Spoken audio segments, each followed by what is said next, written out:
Kids are yelling.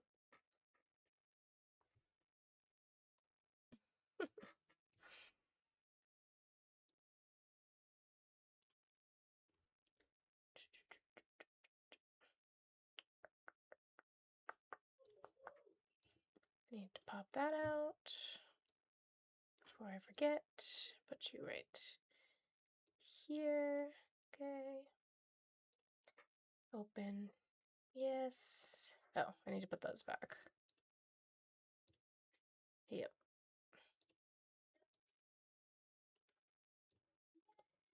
I was messing with stuff yesterday.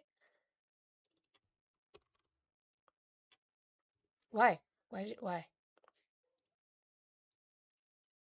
Okay. I fixed it, I think.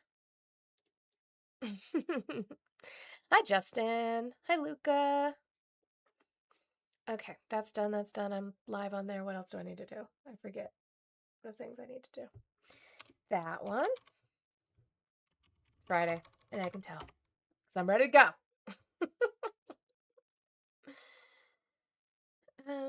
Okay. About time is wild. Like, we have not been talking this entire time. Talking the entire time.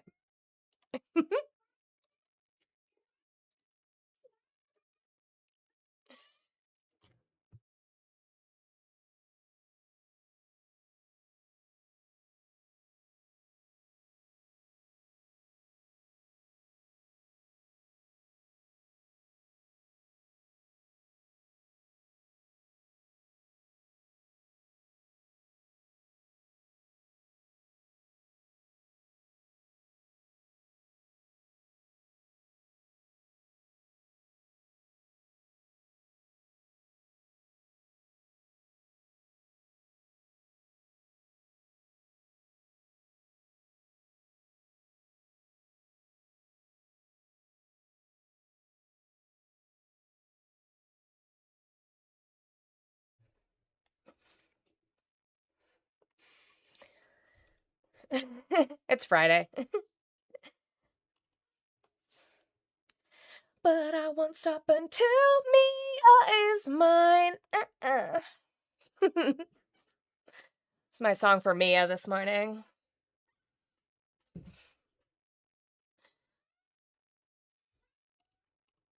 What happened? Oh, I hadn't seen that one. What's that one?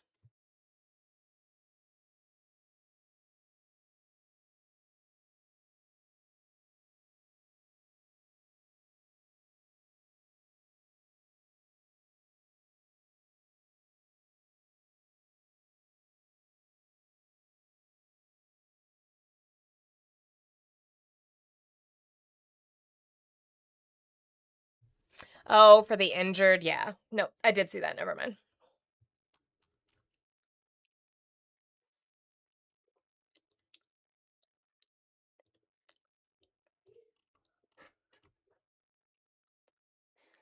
Good morning, Yami. Thank you for the jewels, Michael. I appreciate you. Good morning, everybody.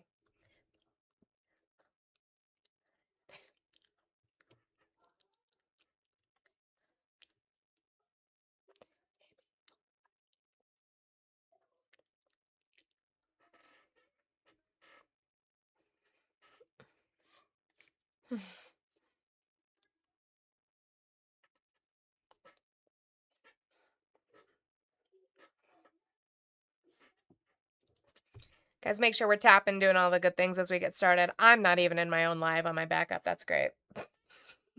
I'm here. I did. This is my new time, Housifer. I do 9 a.m. Mountain Time now. I don't know why I decided to do that. Oh, I should probably turn the Tickfinity on. You guys can't even see your taps. Sorry. Just doing it for the fun of it. Happy Friday, Chris.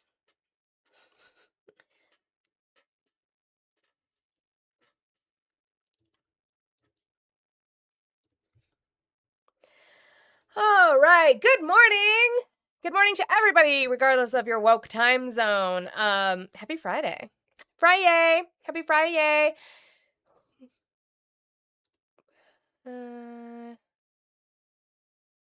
Oh, that's a terrible story. Oh, wait, sorry. I shouldn't have pressed that. I need to find this. But if I find this, it'll make sense later. Is that the only place it's being reported right now? Yes, but that doesn't mean it won't get reported later.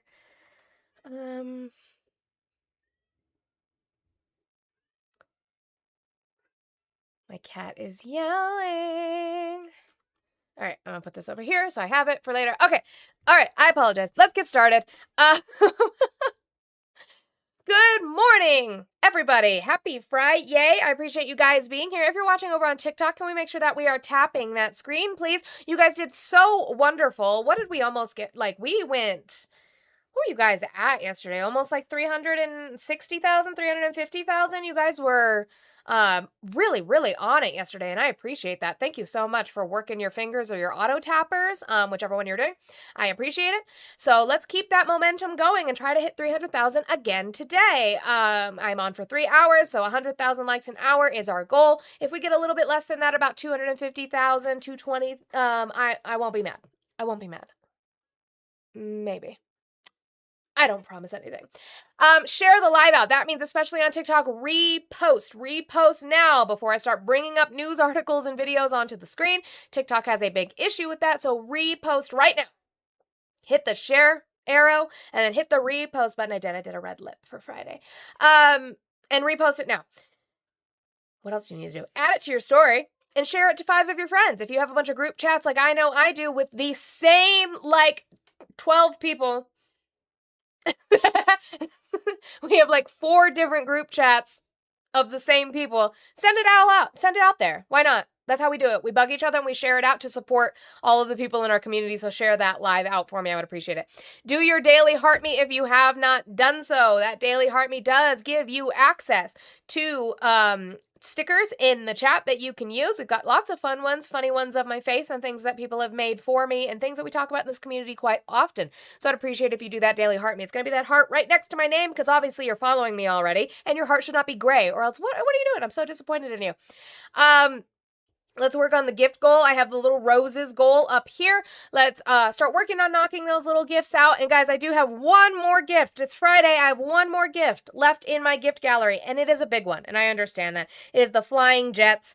It is 5,000 coins, which is insane. But if you do happen to have extra change, chunk of change, and you want to send that out to completely light up that gift gallery, that would be wonderful. I would appreciate it. Thank you so much for everything you do. If you're watching over on YouTube, if you could hit that thumbs up button for me, it does help push us out onto the algorithm over there on YouTube. Guys, I am open to having conversations. I run an outline. It's kind of the thing that I do on my show now, and it has given me a lot more of an ease and way of my mental health. But if you want to have a conversation, I have conversations with Trump supporters based off of factually based evidence and not your feelings. That's what the number on the screen is for. If you cannot do so, or you're at work and you're busy, or you just refuse and just want to be a keyboard warrior, that's fine. But hit that thumbs up anyway, so that maybe somebody who is on your side who has the time will come in and have a conversation. Just helps boost us over there. Also, you can subscribe. You can become a member. You can send jewels and you can send super chats. If the chat starts going by too fast and you have something you really want me to read, whether it's a hate message or a message of support or something you just really want to get out of your chest, off your chest, send a super chat. It does help to support me. Hello over there on Twitch. Yami, I see you over there. If you're watching and if you show up and you are late to Twitch, that's okay too. Make sure that you're following me. You can subscribe if you pay for Prime. Jeff Bezos gives you 1 free Prime sub a month. Why not use it for me? And you can send bits over there. Subscribing also gives you access to emotes in the chat. Very similar to the stickers that we have on TikTok. Guys, I have my goal that I have every single day. It's a little bit different today because I said that I was going to do this yesterday and I meant it. The $30 that Luca sent after the fact when Oh Me Oh My finished out the goal, I put towards today. So instead of having 150, I have 120. So 120 on my goal. We have 3 hours to get that accomplished for Friday. Guys, this is my job. This is what I do for a living. And so this is how I pay my bills. I would appreciate it If you could support women's labor on this platform and support me, we can Dollar Train, $2 Train, we crowdfund here. Cash App, Venmo, PayPal, all in the link tree in my bio across all 3 platforms to be able to support me. All right, shall we get started then? I think we should get started then. I didn't get it, Cormo. It wasn't that. I just didn't get it. I think it went over my head. Maybe because I was speaking too fast that I didn't understand it. Okay. Let's go through I always call it my breaking news section. It doesn't necessarily mean it's breaking news. It just means it's stuff I haven't gotten to. However, I did want to cover something. Me and Ari were talking about this yesterday. And if you were here yesterday, I had a guest come in who was disingenuous and wanted to talk about surgery for transgender youth and brought up a study that I had not read. Now, I appreciate the fact that he cited a study. I do love that. Love that. But I just wanted to go over it one more time because guess what? I said I was going to put it to the side and read it, and I am a woman of my word. So I did go through, and I did read it. Me and Ari were talking about it later. I want us to remember what his point was. His point was he did not want children, humans under the age of 18 to be getting gender-affirming surgery in any way, shape, or form. The issue that I didn't realize, again, because I had not read the study at the time, was that his standard was 18. They can do this when they're 18, when they're 18, when they're 18, when they're 18. The problem is that the study he is citing, the age group with which he is citing, is 12 to 18. So how am I supposed to know of the 12 to 18, which, by the way, was only 7.7% of the entirety of the cohort study, how am I supposed to know of the 7.7% that were ages 12 to 18 who was 18? So that's including adults. The age range that you were crying about is including adults. By the way, he also used the terminology double mastectomy. Guess what? I went double. The only thing that comes up is procedures performed nearly double. There was nothing about double mastectomies on this piece of information. It's just wild to be that disingenuous. Also, you're talking about things in the range of, again, 7.7%. I would like to know how many of those are under the age of honestly 17, even 16 in some states for medical emancipation in way of your decisions. I thought we were a place of liberty and freedom, but also, where was the one that I had? Also that. The study has limitations. First, there may be an under-capture of both transgender individuals and gender-affirming surgery procedures.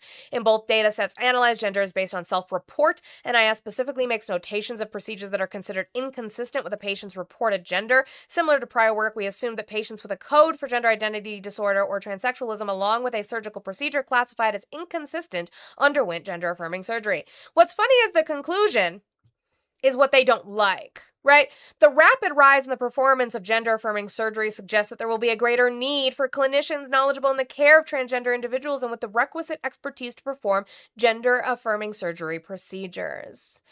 So what they determined from this is that we need better care. Where was the one that I wanted to read? Hold on. Let me see if I can find it.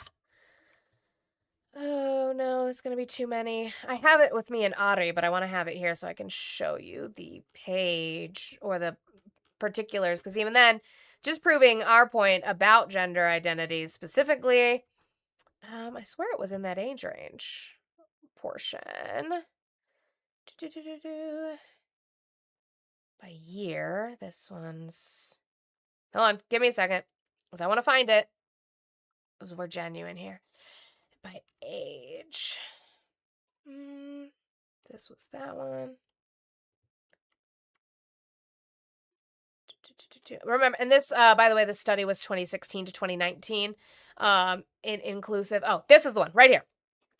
Analysis of procedure-specific trends by age revealed a number of important findings. First, GAS procedures were most common in patients aged 19 to 30. This is in line with prior work that demonstrated that most patients first experience gender dysphoria at a young age, with approximately 3/4 of patients reporting gender dysphoria by age 7. What we said. These patients subsequently lived for a mean If you don't know what an average is, mean, median mode, mean of 23 years for transgender men and 27 years for transgender women before beginning gender transition treatments. So on average, people live 23 years for transgender men and 27 years before even seeking out this kind of treatment. Our findings were also notable that GAS procedures were relatively uncommon in patients 18 years or younger. In our cohort, fewer than 1,200 patients in this age group underwent GAS, even in the highest volume years. And that was only 7.7% of the cohort was that age group. GAS in adolescents has been the focus of intense debate and led to legislative initiatives to limit access to these procedures in adolescents in several states. So I just want everybody to know, I read through the shit that I promised that I read through. On that same vein, I wanted to bring up this speech because I thought it was important, especially with a conversation that was had, which, by the way, I don't know if Emmy's in here, but Emmy, I love you so much, and you rock. Every single day you rock. I love the way that you approach conversations, and yeah, I love you. So having these conversations yesterday in Hector's, and I just thought that this was a relevant point because what is it doing for you? What's it doing for you, your pocket, your family? What's it doing?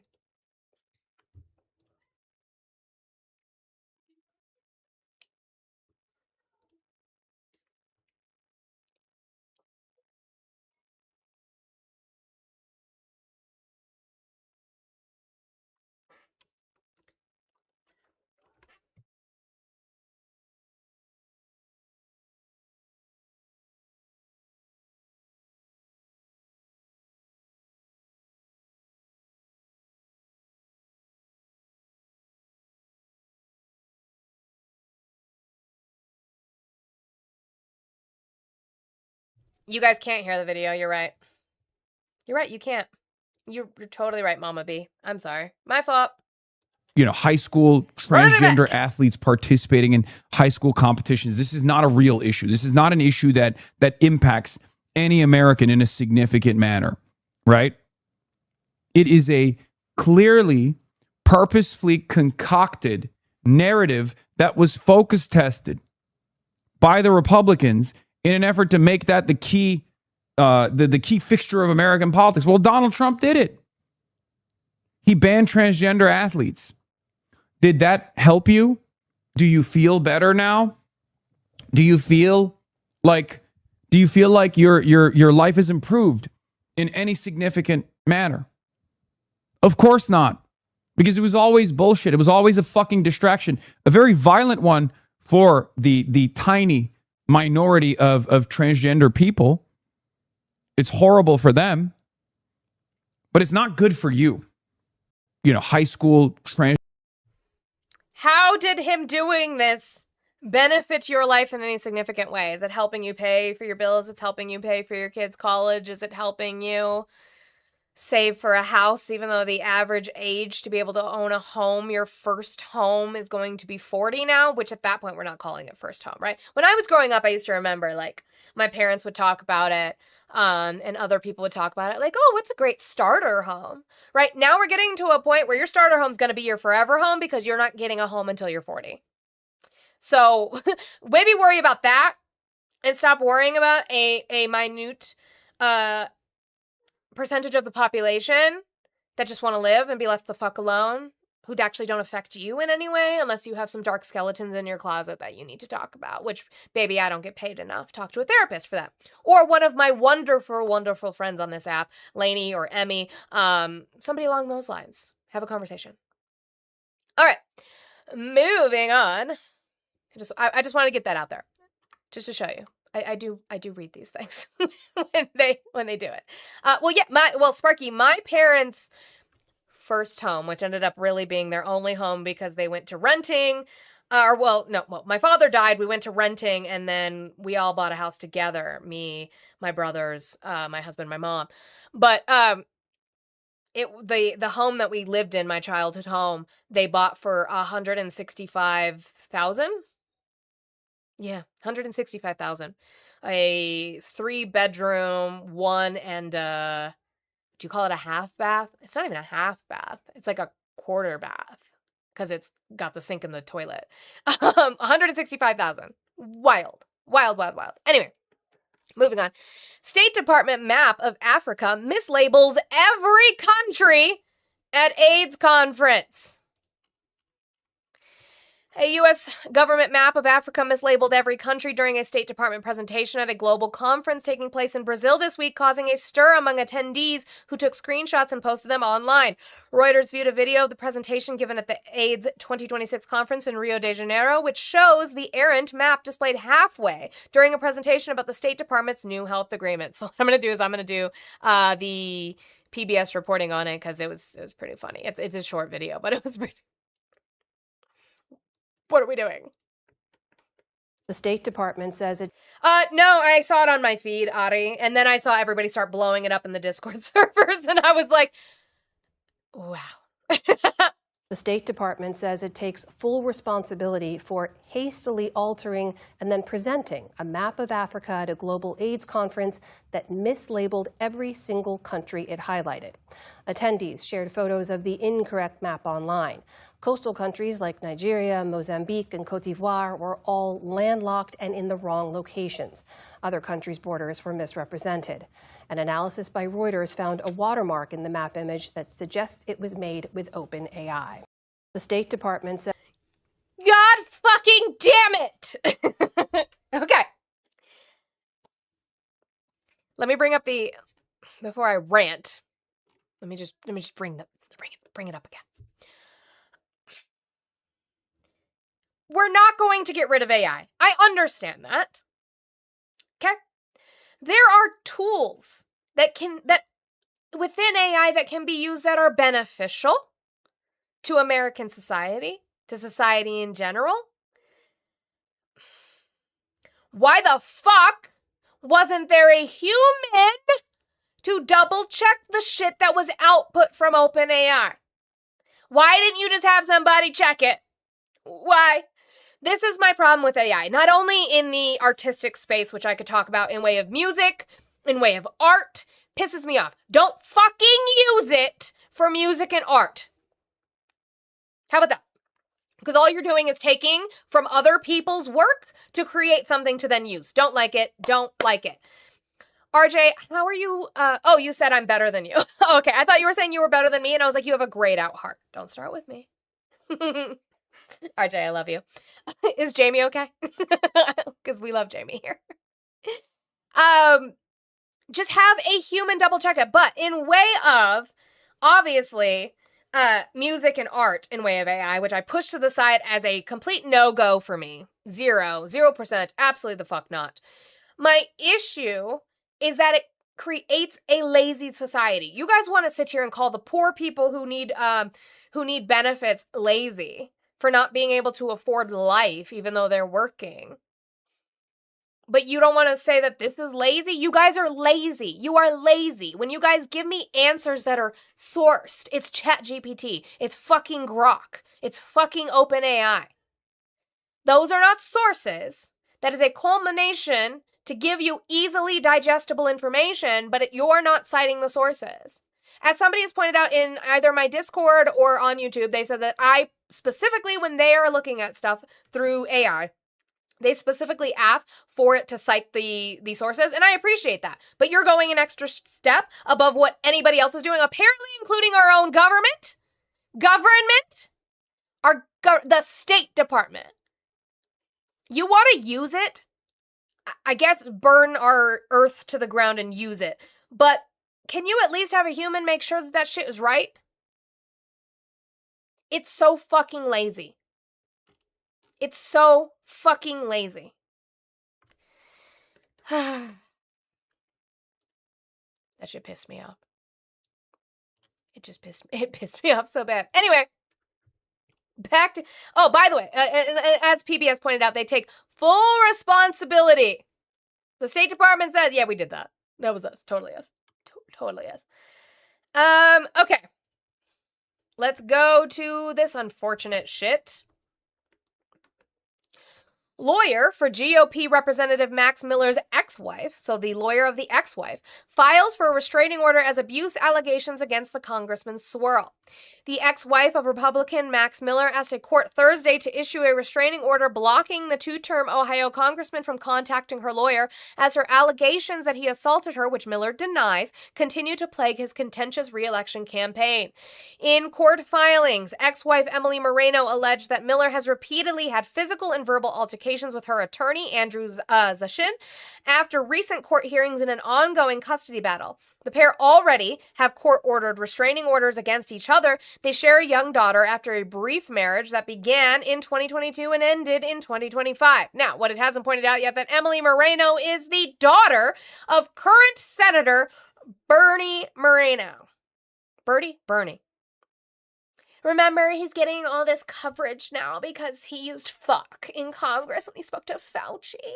Oh, he's so radical. But nothing about his daughter. Nothing about his daughter. After a May court hearing, Moreno alleged that Miller insulted Zashin's fiancé in front of witnesses in Ohio courthouse and alleged that after a hearing this week, the congressman physically grabbed Zashin and another attorney. Unless restrained, Moreno wrote in an affidavit, Miller will continue to harass, threaten, and communicate with my counsel directly. Moreno said that Miller has also harassed, threatened, and communicated directly with her past legal teams as well. Miller represents a Republican-leaning district in the Cleveland area and is running for a third term. Moreno is the daughter of Republican Ohio Senator Bernie Moreno. Thursday's legal developments are the latest in months of court documents and public reports reviewed by CBS News that detail allegations of abuse by Miller against his ex-wife and his child. Miller has strenuously denied all of the allegations against him, pointing to the fact that he still has joint custody of his daughter and has accused his ex-wife of defaming him and abusing their child herself. According to court documents and police reports on February 1st, Moreno alleged that Miller physically assaulted her during a custody exchange at his residence in Bay Village, Ohio, in front of their daughter. Moreno, a police report alleges, went to pick up the child at Miller's home where he allegedly threw her against the wall, which resulted in an obvious grab mark on her upper arm and bruising to her stomach and side where she hit the wall. The officer who wrote the report then details conversations with a county child protection specialist about another alleged incident 2 weeks later, resulting in the young child being diagnosed with a mid-right clavicular fracture, their clavicle. The officer wrote in the report that a bruise accompanying the injury appears to be a handprint and appears to have been inflicted. Moreno also told the police that after staying with Miller, the child said to her, "Daddy, kill you," according to the police report. When Moreno emailed Miller asking about the statement, Miller denied that the child would have heard anything like that from him, the police report added. Moreno told police there was another domestic incident in March 2025 between the two and another incident in which Miller previously held a gun to her head as well, a police officer wrote after the February 1st report. According to the February 1st report and other court filings from her legal team in the defamation suit, in 2024, Miller threw onto Miss Moreno hot water from a pan of eggs he'd just cooked after she told the congressman she planned to leave him. After that incident was reported in the media, Miller sued Moreno for defamation, citing considerable reputational and financial harm caused by her allegations that he was a violent and abusive husband and father. Subsequently, Miller claimed to an Ohio magistrate judge that his current girlfriend was present at the house for the first alleged February incident, but an attorney for Miller later retracted the statement. Miller filed a domestic violence case against Moreno in February. I want you guys to take note of the dates, please. But moved to drop it 3 months later. The request was signed off on this week with a judge finding that Miller was not under any apparent infirmity and did not appear to have been threatened by or in fear of Moreno. According to sworn testimony from Moreno in a May hearing pertaining to Miller's domestic violence case against his ex-wife, Moreno said that Miller admitted he was abusive to her and admitted to being abusive in writing. Court transcripts also detail Moreno saying Miller made threatening statements against her father, a first-term senator who was elected in 2024, though there are no specifics mentioned. A spokesperson for Moreno's Senate office did not immediately respond to a request for comment. They haven't talked about it at all, actually. They haven't talked about it at all. Nobody in Congress has talked about it. There goes that pre-recorded fucking content. Every single damn day. I actually got really lucky yesterday. In a next post from May, Miller criticized his former father-in-law, calling it unfortunate that the senator continues to fund and enable his daughter's malicious campaign to ruin my life, despite his knowledge of her mental health issues. Oh, yeah, it's the crazy woman. That's what we're going to go with. Miller and his campaign have denied the allegations against him. Quote, the facts speak for themselves. The court has continued to permit him joint custody of his child. If there were credible evidence supporting these outrageous accusations, that simply would not be the case. A spokeswoman for Max Miller's campaign told CBS News in a statement, Congressman Miller will continue to vigorously defend his reputation against false and reckless allegations designed to inflame public opinion rather than reflect reality. This narrative has gone on long enough. That's not necessarily true, by the way. There are instances where you're not allowed to be in contact with your ex or your partner, but you can absolutely still have contact with your children. So that's bullshit. In a court transcript from after the alleged February incidents, Miller said that Moreno is making allegations against me to not only abuse to our daughter, but she's making allegations against me to her that never happened. I have video and text evidence showing the contrary of that, and she's not mentally well, Your Honor, he later said. I was told by 2 separate doctors that she was diagnosed bipolar. I also believe that my ex-wife is purposefully hurting my daughter, Miller alleged after saying a few months before the hearing that Moreno gave the daughter a black eye. Miller said absolutely not when asked whether he caused a collarbone injury to the daughter, and said it was absolutely not true that he threw his ex-wife against a wall and grabbed her arm during a custody exchange on February 1st. Moreno is not the first woman to accuse Miller of abuse. Stephanie Grisham, a former White House aide in President Trump's first term, accused Miller of physical abuse in a book in a Washington Post op-ed. Miller denied the alleged abuse and filed a defamation suit against Grisham, which Miller later moved to dismiss with prejudice. Now, all that being said, this is something being litigated in court. Okay? That part, sure. But I just want to ask a question. What has happened within the Democratic Party when somebody has come up with these accusations? When these accusations have come out? Eric Swalwell? Graham Plattner? What happened within the Democratic Party? They're gone immediately. Eric Swalwell was one of the fastest I've ever seen. He said he was running for governor. He, that day, pulled his, because I reported it in the morning when the allegations came out. In the afternoon when I was no longer live, Eric Swalwell pulled his run for governor, and we all said, okay, great, you pulled your run for governor, you also need to resign from your seat. He then resigned from his seat that next morning. Okay? That was immediate. Graham Plattner, yes, while he got away with his Nazi tattoo and his cover-up, the only thing that we had on him at the time was that he was unfaithful to his wife, okay? Then we got allegations of sexual abuse. And immediately, people told him to step down. It actually took him way too fucking long to do so, with everybody yelling that he should step down. Now, why aren't we seeing that in the same way from the GOP, I wonder? Maybe it's because you voted one into office. I don't know. Could just a thought. Ivana specifically said that Trump raped her and threw her down the fucking stairs and pulled her hair in a deposition that she wrote for divorce. But, you know, maybe it's because you vote for them. We could have the same conversation in a way of Corey Mills, who also has domestic violence allegations against him, currently serving in Congress. And Mike Johnson's response to that was, they're allegations. Yeah, we know they're allegations, but why do you want them in service while they deal with that? Well, let's see. I apologize for how glitchy the video is. I don't know why the video is kind of like catchy. But, what the heck? Why do you do that? Don't do that. Jim Jordan, who has his own fucking issues in regards to young men in wrestling and what he knew or didn't know, has his own issues, was asked about it. He kind of turns into a bumbling fool trying to answer this question about Max Miller specifically. I also want to ask you about something a little closer to home. There is a... Koopa, you said it's a stupid contrast to make. Does Stephen Miller have a racist tat on his tit? No, Stephen Miller doesn't have a racist tat on his tit. Pete Hegseth does. A colleague of yours in the Ohio delegation, Max Miller, who is facing allegations of abuse from an ex-wife of the wife and his then toddler daughter. Do you think that Max Miller, who denies this abuse, should he resign from Congress in light of the accusations? Look, this is a family matter. I know Max is a good man. I was up campaigning. This is a family matter. I know Max is a good man. That was triggering. This is a family matter.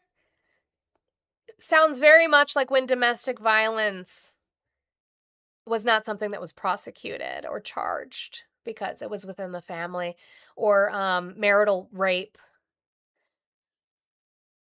Marital rape wasn't a thing because it was within the family. It's a family matter. That's a crazy thing to say. Oh, Koopa, then you whataboutism to Biden's own daughter. You said wrote a diary about taking an uncomfortable shower all the way into her teen years, and he was still voted into VP and president. Can you prove that? Because she said that there were portions of the diary that could not be confirmed that were used to harm her father. You know that, right? You remember that part? Okay. You don't remember that part? Her daughter. Do you think that Max Miller, who denies this abuse, should he resign from Congress in light of the accusations? Look, this is a family matter. I know Max is a good man. I was up campaigning for him. I hope he wins re-election. He's done a good job as a member of Congress, and we should all pray for his family. These are difficult times that they're going through. We understand that. He should be re-elected. No, Dark Shadows. I got the restriction because of my video. It's very frustrating. It's very, very, very fucking frustrating. I should be able to show video clips of what's going on in the news right now. I should be able to do that. But guys, don't forget that if you want to support me, especially on TikTok, since you can't gift right now, can you make sure that you tap that screen while we're sitting here? I would appreciate it. Looks like we're doing well. Let's try to hit that 100,000 in about, so you got like a little less than 50,000 likes to get to in 30 minutes. So I would appreciate it, actually, because Kayla loves this sound so much. Do you know you have 30 minutes? Are you kidding me? 30, yes. And by the way, guys, I have 120 in my goal. It has not been touched yet today. Can we start working on that, please? $1 train, $2 train, $5 train to start working on it. But the point is that the GOP only cares about power, staying in power, not losing that power, and making sure that he gets reelected so that they maintain the numbers. That's it. They don't care about the allegations of hot water being thrown on her, possibly, allegedly, fracturing their child's clavicle and holding a gun to her head. They don't care about that. These kind of situations. Right, yes. Jim Jordan is not a good man, so his opinion means little. The point is that they're all just sitting here trying to support this. Situations always are. But Max is a good member and a colleague, and hopefully he's going to win re-election. But ultimately, in the end, that's up to the voters in his district. But yeah, we were up helping Max just a few weeks ago at a campaign event up in his district in the northern part of our state. So, I mean, it's just... Yeah, her face is like, okay. It's worth noting, I mean, the allegations include that Miller scalded his ex-wife's chest and stomach when he threw hot water at her, that he held a gun to her head, that he pushed her against a wall and hit her in the head, that he fractured their daughter's collarbone and bruised her shoulder, that his 2-year-old daughter reportedly told his ex-wife, quote, "Daddy, kill you." I want to play for you what you said when you were asked about Graham Plattner, who faced allegations of abuse. Let's watch what you told. I've not heard all this stuff. Well, it was in the New York Times. It was in the New York. What the fuck do you mean you haven't heard all of it? So then why are you coming on to here and saying anything in way of he should be reelected and that he's a good man? The most politician thing and the most beneficial thing you could do in that scenario then is when she asks you about it, say, I don't know enough about the situation to make a comment. That's what you could say. Plead the fifth, motherfucker. Invoke the fifth. As a politician, do the politician-y answer and say, I don't know all of the facts surrounding this, and so I do not wish to make a comment on it. Instead, what you did is you said it and you doubled down that you want Max Miller to be reelected and that he is a good man. And now you're sitting here saying, I haven't heard all of this? Plattner, who faced allegations of abuse. Let's watch what you told. I've not heard all this stuff. Well, it was in the New York Times. It was in the New York Times. That's the list of allegations. It's been out there for a while. I've not read it. I just want to show you what you told. I've not read it. But he should be reelected, and he's a good man. Tell me it's not about power again. Newsmax, when you saw that Graham Plattner was facing these accusations, watch. That's always been the case with Democrats. It's all about maintaining power. They will take any crazy position as long as it furthers their ability to win elections and get power, and frankly, to go against anyone who goes against President Trump.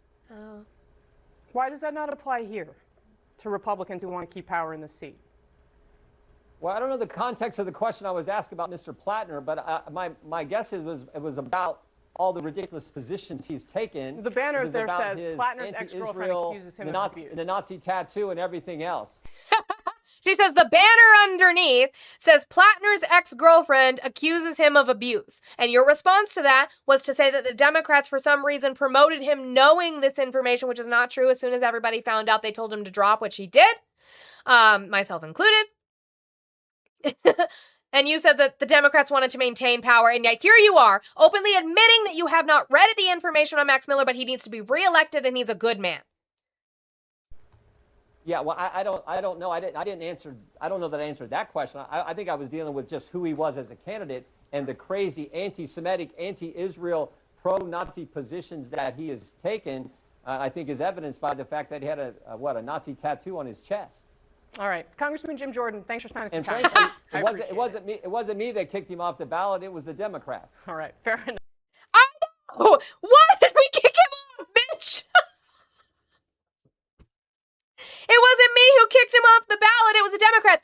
Yeah, because of the fucking allegations against him. You just came on and heard these allegations that you say you haven't read. And he should be reelected. It's a family matter, and he's a good man. Whoa, you walked right into it, you dumb bitch.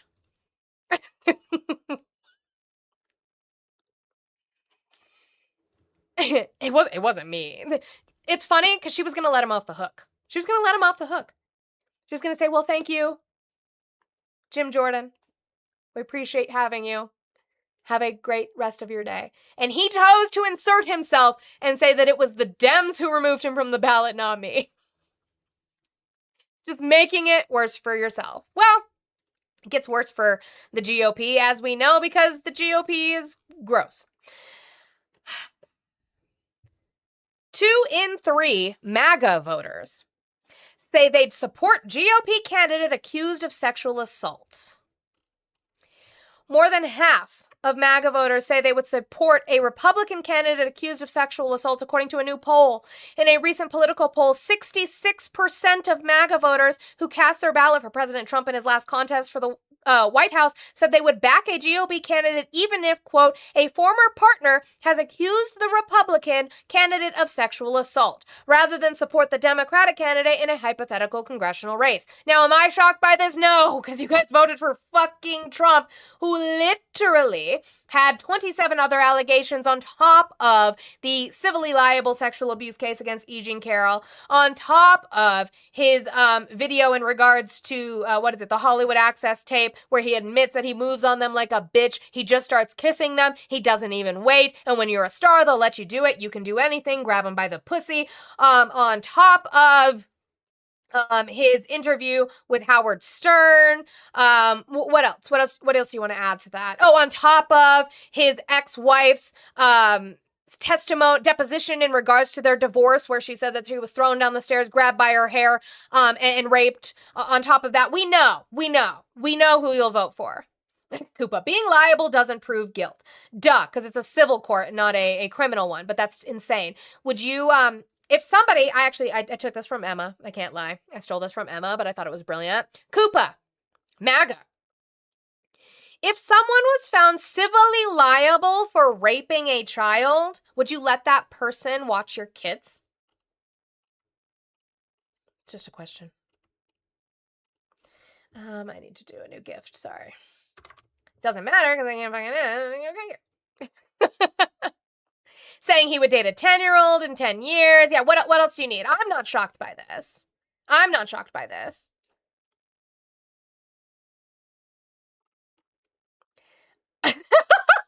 Somebody by the name of Tro Sway said, this lady sexually harassed me last week at a bar. Nobody watch her. I haven't been to a bar. What was the last bar we went to, babe? What was the last time we went to a bar? got to be a couple years now. Like an actual bar, not like a bar at a concert. And even then, it's been like a year and a half. How do you know? When did we go to a bar on July 15th? I don't remember that. The 715 Club at 5 Points. Yeah, when was that? That would have been right after COVID. It's been a long time. It's been a long time since we went to an actual bar. She's lying. She was there? Yeah, that was like... Sure I was. Yeah, I saw her. Well, I didn't see her there because she keeps me locked up in the crawl space. Yeah, but yeah, you're not allowed to come with me. But I'm glad that you remembered my bar days. So yeah, 6 years. I don't remember that. Anyway, I'm not surprised by this, but you guys are who you are. 66% of you will vote for someone accused of sexual assault over a Democrat. 25% of MAGA voters said they would not cast their ballot for either candidate in the same hypothetical race, while 9% of the same group said they would cast their ballot for the Democrat. In a larger group of Republican-leaning respondents, 42% said they would cast their ballot for the GOP candidate accused of sexual assault, while 11% went for the Democrat and 47% went for neither, which I would rather see. Just don't vote for anybody then, I guess, if you can't understand things. MAGA voters showing support for a Republican candidate alleged to have committed sexual misconduct is not new. In fact, in May 2023, a jury found that Trump himself sexually abused writer E. Jean Carroll in the mid-1990s. The president has also recently faced controversy over his connection to the convicted sex offender Jeffrey Epstein. The political poll was conducted July 13th through the 15th and included 2,061 respondents. The margin of error is 2.2 percentage points. So we're not shocked. We're not shocked by that. Just, holding a mirror to your face, because as RJ put it, I don't think you guys have mirrors in your home. I don't think you guys look at yourselves. All right, moving on. I want to move to an elections portion. Real quick. Let's see. How do I want to do this? Since this is in the same vein of sexual assault, I want to go to this candidate. His name is Oliver Larkin. He is running in the Democratic primary in Florida against Jared Moskowitz. And he was on Fox talking about immigration. And Fox was doing what Fox does, which is trying to pearl clutch and extrapolate on things. And his comeback was fucking amazing. What is the number that is fine with you? Is there a benchmark? Bob, defend Fauci against what? What crime did he commit that I need to defend him for? Is it fine? How many children can be raped and it's fine if you're in relation to the immigration community? If we're going to talk about children being raped, then we need to hold this pedophile president, Donald Trump, accountable, and all those that have been implicated by the Epstein files that the Department of Justice is... No, I'm going to let him repeat this. I want you to watch the Fox News host squirm to try to get him off of the show. Many children can be raped and it's fine if you're in relation to the immigration community. If we're going to talk about children being raped, then we need to hold this pedophile president, Donald Trump, accountable, and all those that have been implicated by the Epstein files that the Department of Justice is still not leaking. And they've sent AIPAC after Thomas Massie for having the temerity to hold Larkin, accountable the pedophiles that are in control of our government. Thank you. We appreciate your time very much. What is the number that is... We appreciate you for your time. Get out of here. Bobby said the lies of the origin, for one. He never lied about the origin because we don't have a definitive source for the origin, correct? Do we have a definitive consensus within the scientific community about the origin? Also, not a crime. Even if he lied about the origin, by the way. Even if he lied about the origin, not a crime. What am I defending him for? Continue on. Continue on. So I just wanted to show you guys, if you are in District 25, because your elections are coming up, District 25 in Florida, Oliver Larkin is going against Jared Moskowitz. And I just want you guys to know that information. Okay, so here's Jared Moskowitz, the incumbent. Oliver Larkin is going against him for U.S. Florida House District 25. Let me live in I added that, I think. I'm pretty sure. Thought I did. Hold on. Where did I put it? Whoop. Wasn't trying to play that. Hold on. Did I not? Yeah, I did. Or did I save it and I didn't fucking put it on here? I saved the sound, but I didn't put it on here. I meant to put it on here. I must have got distracted yesterday. Anyway, Ballotpedia is a great resource. You can see his endorsements, okay? So you can see abolish ICE, abolish ICE, abolish ICE, ban the trade pact, catch fire movement, Citizens Against AIPAC corruption. Moskowitz gets a lot of AIPAC money. DSA, New Deal, peace action, track AIPAC. And then you can go into, sometimes they fill these out, sometimes they don't. He actually did. So key messages in your campaign: Medicare for all, $25 minimum wage, democracy reform, and you can read into those. Areas of public policy you're really passionate about, Green New Deal on a national scale. And he goes into it. The 23rd district has more miles of navigable waterways than anywhere in the country. You can read into all of his information and his stances before you choose between him or Jared Moskowitz. So I just wanted to show you guys that. Okay. Let's move to further on in elections. I wanted to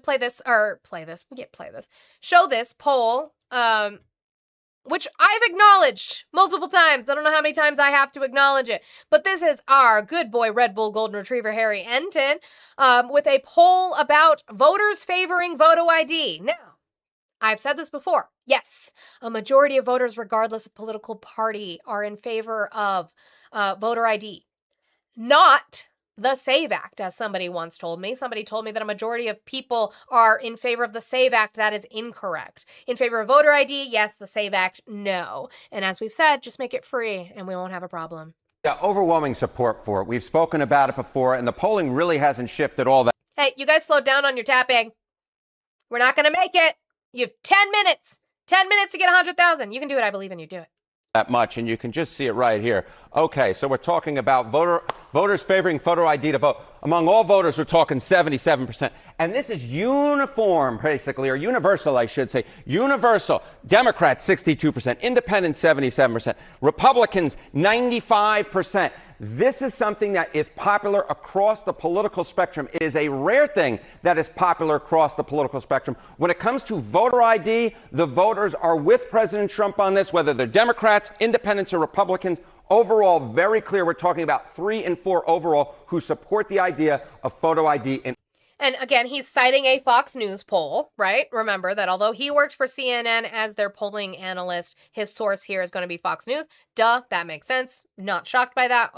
And I apologize for this, but Jerry, can you please give me the article title for that? You said NBC reported that Obama was indeed running the corrupt Obama administration in 2023.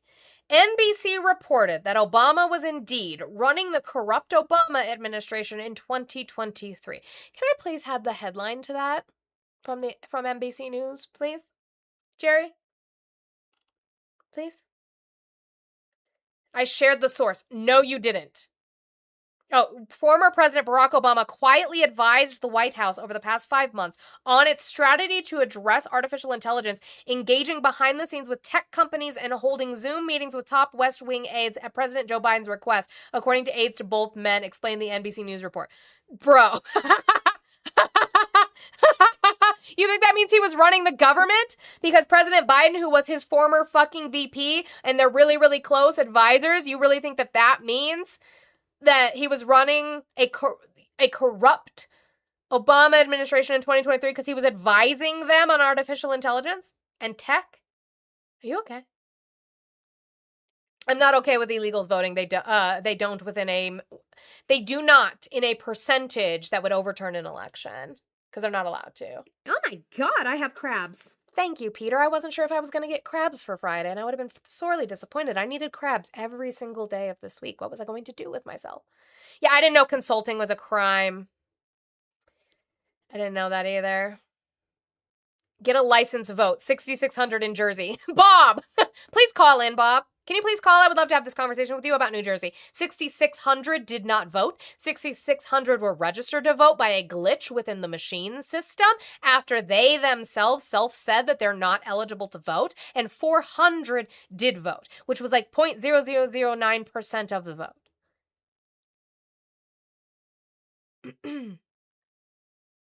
6,600 didn't vote.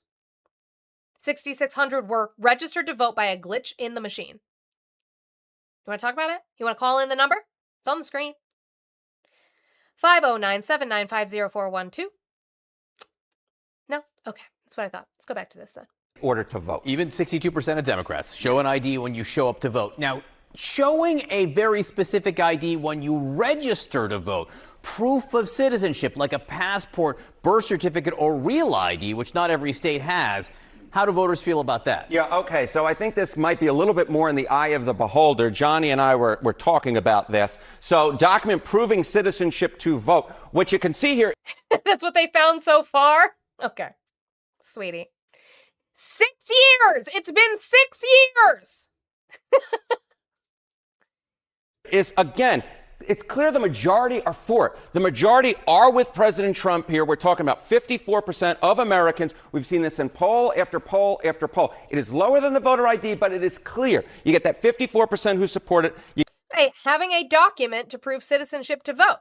Of course there's support for that, because you need to be a citizen to vote. We agree with that. And if you purposefully, with intent, register yourself to vote and vote illegally, you should have the full force of the law thrown at you. No problem with that. None at all. The problem that I have is if you're going to do that, then that document that you need, at least even in the application, you need to say that I need this document to be able to prove my citizenship to vote, or I need this document to be able to get a voter ID to vote. That needs to be free, or else it's a poll tax and I don't agree with it. You got 37% opposed, which is a sizable minority. Oh, Jerry, sweetheart, you haven't seen the polling, have you? But definitely lower than the majority. And then among independents, which is a group that President Trump has really struggled with, you still see it here, right? You see them. Sweetie, finally coming to light. Nothing's coming to light. Mikey Sherrill, a Democrat, found a glitch in a system and was immediately open and transparent about it. What have the Republicans found?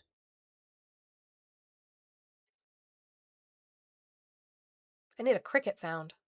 Majority of it, or the plurality of independents, 49% supporting the idea of needing document proving citizenship to vote, 49% versus 38% who are opposed. So whether it's overall or independents, yes, the support is lower than it is for voter ID, but it is very clear that the majority of people are in fact for it. It's definitely a majority. It's still not the 80% No. for voter ID when you show up to vote with the photo there. This is showing proof of citizenship to register there. Right. So what they're saying is that it's more popular, this idea of having a ID to vote, showing up with an ID, showing it and voting, than it is to prove your citizenship to vote. Although that is still a majority, it's not as much as it is just voter ID in and of itself. There are voting, public interest groups who say not everyone has access to a passport or real ID or birth certificate. What are the numbers there? Yeah, okay. So again, this is a bit in the eye of the beholder. Okay, can produce citizenship proof to vote, like a passport or birth certificate. Very easily, or with some effort, but still pretty easily, 90%. So the lion's share, and this I think is part of the reason why the idea of producing a document to vote is so popular, is because most people think they can do it, at least with some effort or very easily. But there is this 10% who say hard, can't, or No, I wouldn't say they're incorrect. I think there is a misunderstanding in the way of passport, though. Birth certificate's going to be a lot easier to get, and even then, for some people, it's not easy to get in comparison to a passport. So that's interesting. Hi, babe. I was digging into the pre-recorded unoriginal content thing a little more. Oh, okay. So it looks like the only thing you're missing. Are you muting your mic while you're playing the clips? Sometimes. Yeah, so Not if all your the time. mic, Only sometimes when I yeah, take a drink. if your mic is inactive for a certain amount of time, that's what's flagging it. Well, but that's the problem is inactive. What they mean by that is even when my mic is on, if I'm not speaking during the entirety of the thing, I get flagged for it. Like I can't speak through the whole thing. Because it says you should be able to play news as long as you're like showing your face and your mic is on. Like I don't see what. Yeah. To be fair, though, like when I come on, as soon as I pull up TikTok Studio, and right, it doesn't uphold it. When I pull up TikTok Studio and go live and my mic is on, even though I'm not saying anything, I will get a red bar on the top of my thing that says, check mic audio, not hearing sound. Yeah, I saw that the other night too. Like my mic is on, I'm just not speaking. And so TikTok they don't care. All right, just an idea. All right, never mind. Babe. Bye. No, thanks, babe. Bye. They don't care. TikTok's just trying to get rid of their own situation. It's a problem. So yeah, let's Let's finish this out. And then I'll Sure, rate Johnny messages. B, in Thank you, terms of Cormac. that. And yeah, and then I would just note, just in terms of the chance that it becomes, I think that 10% very much like this. Oh, also, thank you, Casey. You said, so passports can be withheld if a parent is behind on child support. Right, which then would violate their constitutional right to vote.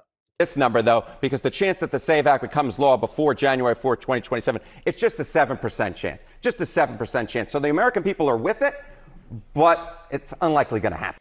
But even that, I would disagree with Harry Enton here. The American people are not with the Save America Act. They do not. Will you guys talk? No. They're not with the Save America Act because they haven't read it. What they are into is this idea of voter ID. That's not what the Save America Act is. If you've read it, you understand that. You understand the difference. But it's not going to pass. They don't have the votes. They don't have the time. It's done in way of that. It's really done. They don't have time. And even then, as Tillis points out, the Save America Act in and of itself does not appropriate funding to be able to implement this. So it is what it is. W's. First, I'm going to say W's to Lynatti so I can do them. Well, no, maybe not. Maybe. Hold on. I want to see. Because maybe there was a purpose. I see it. I see why. Nope. We're going to do Cormo's first. W's to Cormo for the 5031. It says live what you do. I'm guessing you meant love what you do. Thank you, Cormo. I appreciate you being in here. I know that you said yesterday that your tapping fingers, you're going to have calluses on those tapping fingers from all of the tapping that you do for me. Thank you, Cormo. I appreciate it. Thank you for the 5031. Holy crap. Thank you. And the reason I did his first is because then we get that, which is 6969. Ow! Yeah! I just got hard. So thank you for that. And then W's to Lynatti for the 20. He said, George Soros told me to pay my, by end of the month, Antifa dues on, George Soros told me to pay my end of the month Antifa dues on behalf of Obama, Biden, Fauci, and Harris. Thank God it's Friday. MAGA bitches. Te quiero mucho. Te quiero mucho, mi amor. I love you so much. Yeah, we have to, George Soros only funds Biden, Obama, Fauci, Harris, maybe Nancy Pelosi too, I think Nancy Pelosi as well. So W's, we appreciate that. Thank you guys so much. Guys, if you're watching on YouTube and haven't hit that thumbs up button, hit that thumbs up button for me. Apparently you guys are all too scared to call in and have these conversations, so we continue on. I'm going to do midterm Monday, as I always do. Michigan is coming. The Michigan Senate race is coming. I know there's a lot of other important races coming up on that Tuesday. But we're going to talk about Michigan now, just so you have kind of an idea to mull over this weekend before Tuesday, in case you haven't voted. Or in case you plan to vote on that Monday or that Tuesday. So, it's not very long. I'm not going through a lot of stuff. This is the only way that I could really find the video is unfortunately through Hassan watching it, but it works either way. And then he plays the whole thing, but it does have his kind of like background noise, so I'll probably play the other one that I have. Dr. El Abdul Sayed is running in the Senate race, Democratic primary Senate race against Haley Stevens. Now, for the most part, their platforms are relatively similar in way of locally wanting to help the people of Michigan. Where they differentiate is going to be the topic of Israel and is going to be the topic of endorsements and funding. Haley Stevens is getting funded very, very heavily to try to defeat DSA candidate El Abdul Sayed. So let's go into this particular portion of the debate, which did not go well for her, which now in the polling has El Abdul Sayed up. I want to ask you a very direct question that so many people ask us. Are these folks getting money from big utility? Congresswoman. By the way, this is the most Inception shit that I think I've ever done, because this is the video that I could find, which is because I didn't want to look for the YouTube and have to find the specific section. That was just me being lazy. I'll admit to that. But this is the only video I could find. So we're going to do some Inception shit, which is me watching Hassan watch the debate. Haley Stevens, are you taking money for your campaign from DTE or consumers? No, but let me say this, Roop. I have been transparent. Let me just say this. That she got 30 grand from DTE. She's lying. So, what did she say? Did they ask her, did you get money from DTE? Congresswoman Haley Stevens, are you taking money for your campaign from DTE or consumers? No, but let me... No. She said no. That's all I needed from that clip, really. That's really all I needed from that clip. She said no. Well, that's interesting because right after the debate, she got confronted with that's not true. Congresswoman, you said today you didn't take money from utilities, but you got checks from consumers in DTE a month before you entered the Senate race. Yeah, he asked specifically about the Senate race. And look, to your Senate committee, I believe. Yeah, he just asked about my current campaign. Yeah, Sam, did you have something? You transferred it to your Senate race. So yes, you did get money from them. Or you should have been honest and said not for this race. Right? You could have answered that way. You didn't have to say no because you were trying to get more time in for other things. You could have said, when they asked you, did you get DTE money? You could have said, in the past, not towards this Senate race. Which even then sounds like it would be a lie because of the fact that you transferred it to your Senate race. Why does she talk like that? Lynatti, this has been a topic of conversation in way of her actually changing her voice and changing her accent to sound a little bit more Midwest. It's a topic of conversation. It's a rumor. I'm not sure. I haven't seen older videos of her speaking. So why does she talk like that? I don't know. I don't know. In DTE a month before you entered the Senate race. Yeah, he asked specifically about the Senate race. And look, to your Senate committee, I believe. She kind of sounds like one of my favorite movies. So I'm allowed to make fun of it because I watch this movie probably 3 times a year, which is a lot for the kind of movie it is. She kind of sounds like Jodie Foster doing her Southern accent in Silence of the Lambs. It's kind of what she sounds like. She sounds like Jodie Foster doing that like thick like accent that she did in Silence of the Lambs. Ask about the Senate race. Like it's the sound that's like way in the back of the throat that she did. Yeah, he just asked about my current campaign. Yeah, Sam, did you have something? Will you take donations from consumers in DTE if you look? I'm running to beat Mike Rogers, and you heard tonight my opponent, make all these wild accusations talking about how employee monies that come from corporations are the root of the problem, except I'm leading the charge to take on DTE right now. I am leading the charge to say that you were... See? I just got the flag again. Just got the flag again. Can't fucking win. Screwing over. Goodbye, horses. It's one of my favorite movies. I love it so much. W's, thank you, Purple Kitty Kelly, for the reminder. Thank you guys for the 100,000 likes. We're a little bit behind from where we were yesterday. You guys were like 5 minutes ahead yesterday. You're like 6 minutes behind today, but you guys did it. And I appreciate it. So let's make sure we are still tapping, because apparently that's going to be the only thing we're going to be allowed to do today on TikTok. It's the only thing we're going to be allowed to do today on TikTok is tap. That's what it seems like. Your ratepayers, and I am going to strip your federal funds and force you to cut executive pay. I think that is damn good for the people of Michigan and what they need right now. But will you Thank take you. money Thank you. from them? Thank you. You're not answering. Yeah. Look, I'm trying to get to the United States Senate. Like, you can. Oh, okay. So it's okay to lie about where your money is coming from, because like I'm trying to get to the Senate. Like, what? You're not answering. Yeah.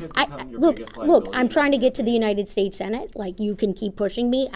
I have no idea, if we're going to be able to do these major reforms, but. Then answer the question honestly and just say, yes, I took that money. Why lie about it?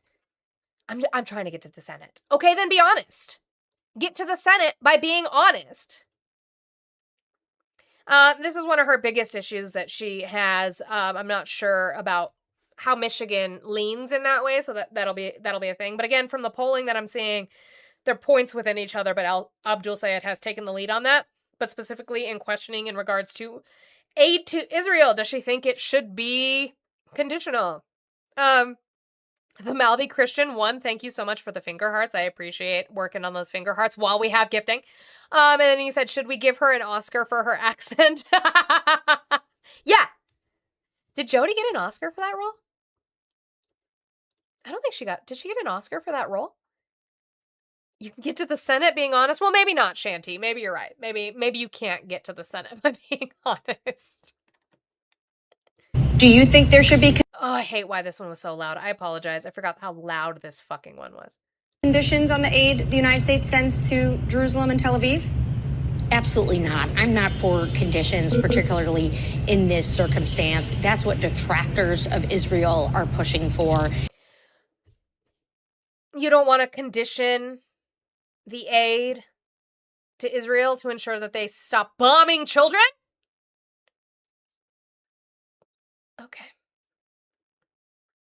Just keep giving them weapons to bomb children with. That's good. Good job. And we have a country, a very close ally of the United States, the only democracy in the Middle East that has been attacked, that's in the middle of a war, that is reckoning. Maybe they should stop attacking other people. Maybe they should stick to the territory, the boundary that they were given when they were given that land without consent from the other nations surrounding it. And maybe stop encroaching on other people's land, and maybe stop bombing kids. With their own civilians being taken hostage and put into terrible situations. We have Iran knocking on the door, chomping at the bits here to see this destruction of Israel. We need to put our money where our mouth is. We need to support our ally. We should have done this yesterday. I'm pushing to provide the aid to Israel, continue to support the funding for the Iron Dome, which is technology that prevents those missiles that are being fired at Israel every single day from harming more civilians. Do you think there should be conditions on the aid the United States? Yeah. Ew. So if you're in Michigan, pay attention to that race. I'm not done talking about that, but I did want to bounce just for a second. Just to show you as they pearl clutch and say that Israel needs to be able to defend itself and no conditions for Israel on these things. I wanted to show this video of, it's a new one that we have of Lindsey Graham on the phone with Netanyahu, talking about that ICC, about that International Criminal Court, and working with Lindsey Graham within Congress to attempt to try to dissolve the ICC so that they no longer can go after him. Because remember, they have a warrant out for Benjamin Netanyahu's arrest for war crimes. Meanwhile, she wants to continue to... Okay. Basically, they're going to have a three-judge panel approaching making the decision very soon. Is it possible to have to appeal to the court to say, okay, we want to review this before you do anything, before you issue a red warrant? There has to be a review about this entire process. And I suggest that you send a letter with maybe with some other senators. I don't know if you can get any Democrats. I tell you, the perfect person would be the Speaker, Speaker Johnson. Speaker Johnson. So they're colluding to try to go against the ICC. I have no clue, Peabody. Did the Iron Dome fall after one round of bombings? I don't remember.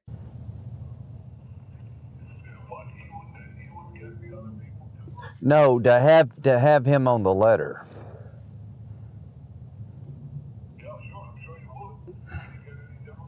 I don't know. I won't know till I try. Quote. But she wants unconditional aid to Israel. Sure. Mind you, this is the corruption they swear they're fixing by voting conservative. That part. Also that part. I'm going to make this like yellow, a different color, so I know that was in a different section. Okay. Going back.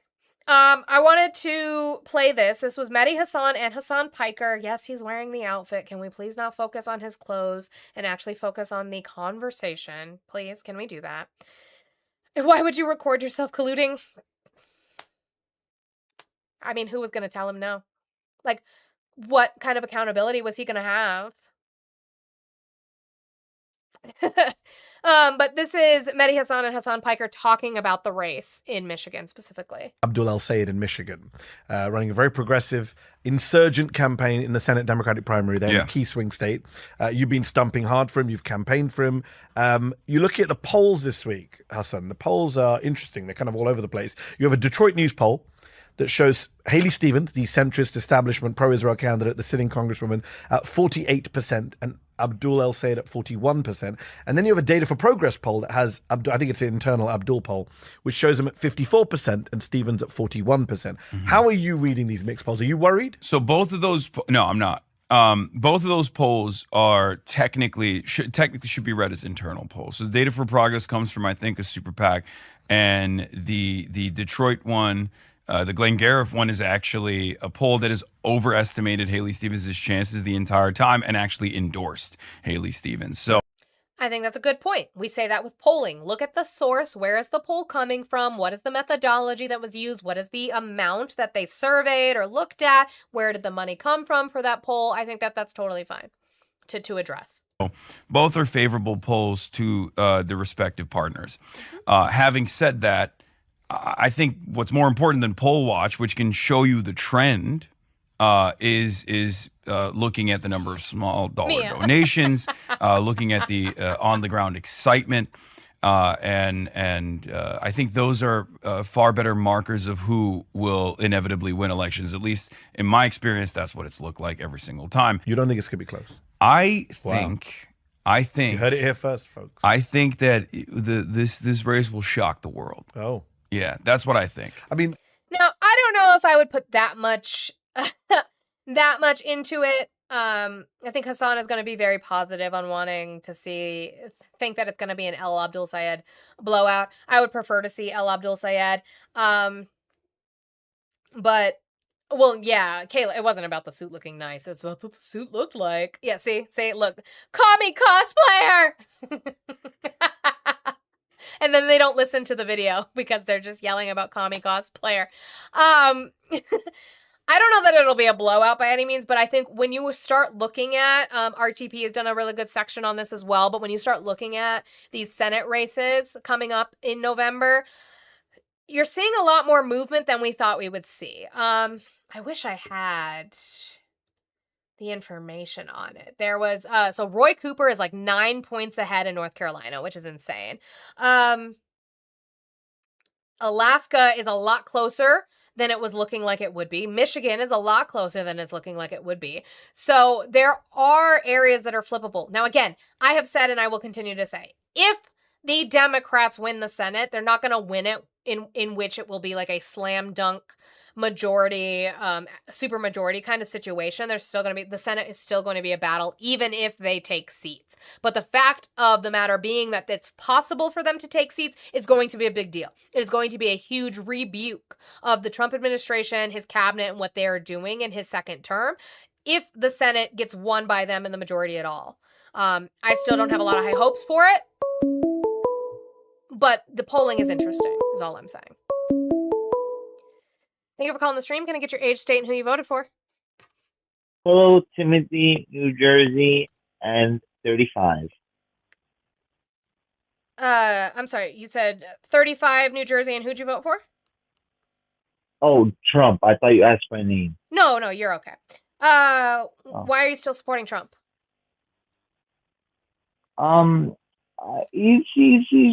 He's doing an all right job right now. I mean, besides for the big beautiful bill, it's not that one, because that I Timothy think everything is, like, is going pretty smoothly. Based on what? I mean, It's the same prices have stopped skyrocketing. Things are lowering down little Which by ones? little. Which ones? Like grocery, gas. Gas is going down? Cost of living in general. Gas Or it is going stopped down? skyrocketing. It stopped It's either- Why did it either skyrocket? The wars also, What we have war? to give a lot of money in Iran. Oh, okay, so that's Trump's fault then. So why are you going to give him credit? Why are you going to give, hold on. That's Why are you going to give him Netanyahu's fault. credit? It's not his fault? I'm sorry. Who chose to bomb Iran on February 28th of 2026? Who made that decision? Well, Iran was bombed by the USA military, but on the behest of Israel. On the behest Right. of Israel. Yeah, that's not Iran's fault. Randy, is that you? Yeah, but excuse me? Randy, is that you? I think you have me confused now. Okay. If it was on the behest of Israel, fine, but he still made the decision to do it. So what the hell does that have to do with Iran? I'm not going to praise Trump for gas prices attempting to come down from going high because of something he chose to do. No, okay, I agree. Okay, so what was the other food prices have gone down? So Which it's still ones? down. Where's food prices gone down? Just supermarket in general, like when you're at the store in general. How is that possible with inflation being higher? So things have stopped skyrocketing. They've either like Why just were they settled. They've settled. skyrocketing? Because of war and other My reasons God, like again, so again, because of Donald Trump's actions in regards to tariffs and the war in Iran, prices skyrocketed. They're now starting to come back down. He does not get praise for putting out a fire he guess so. started. I mean, yeah, I guess you're right about that. Right, so why But are you it still was supporting him? What is he Israel's doing that's fault. beneficial for the American people?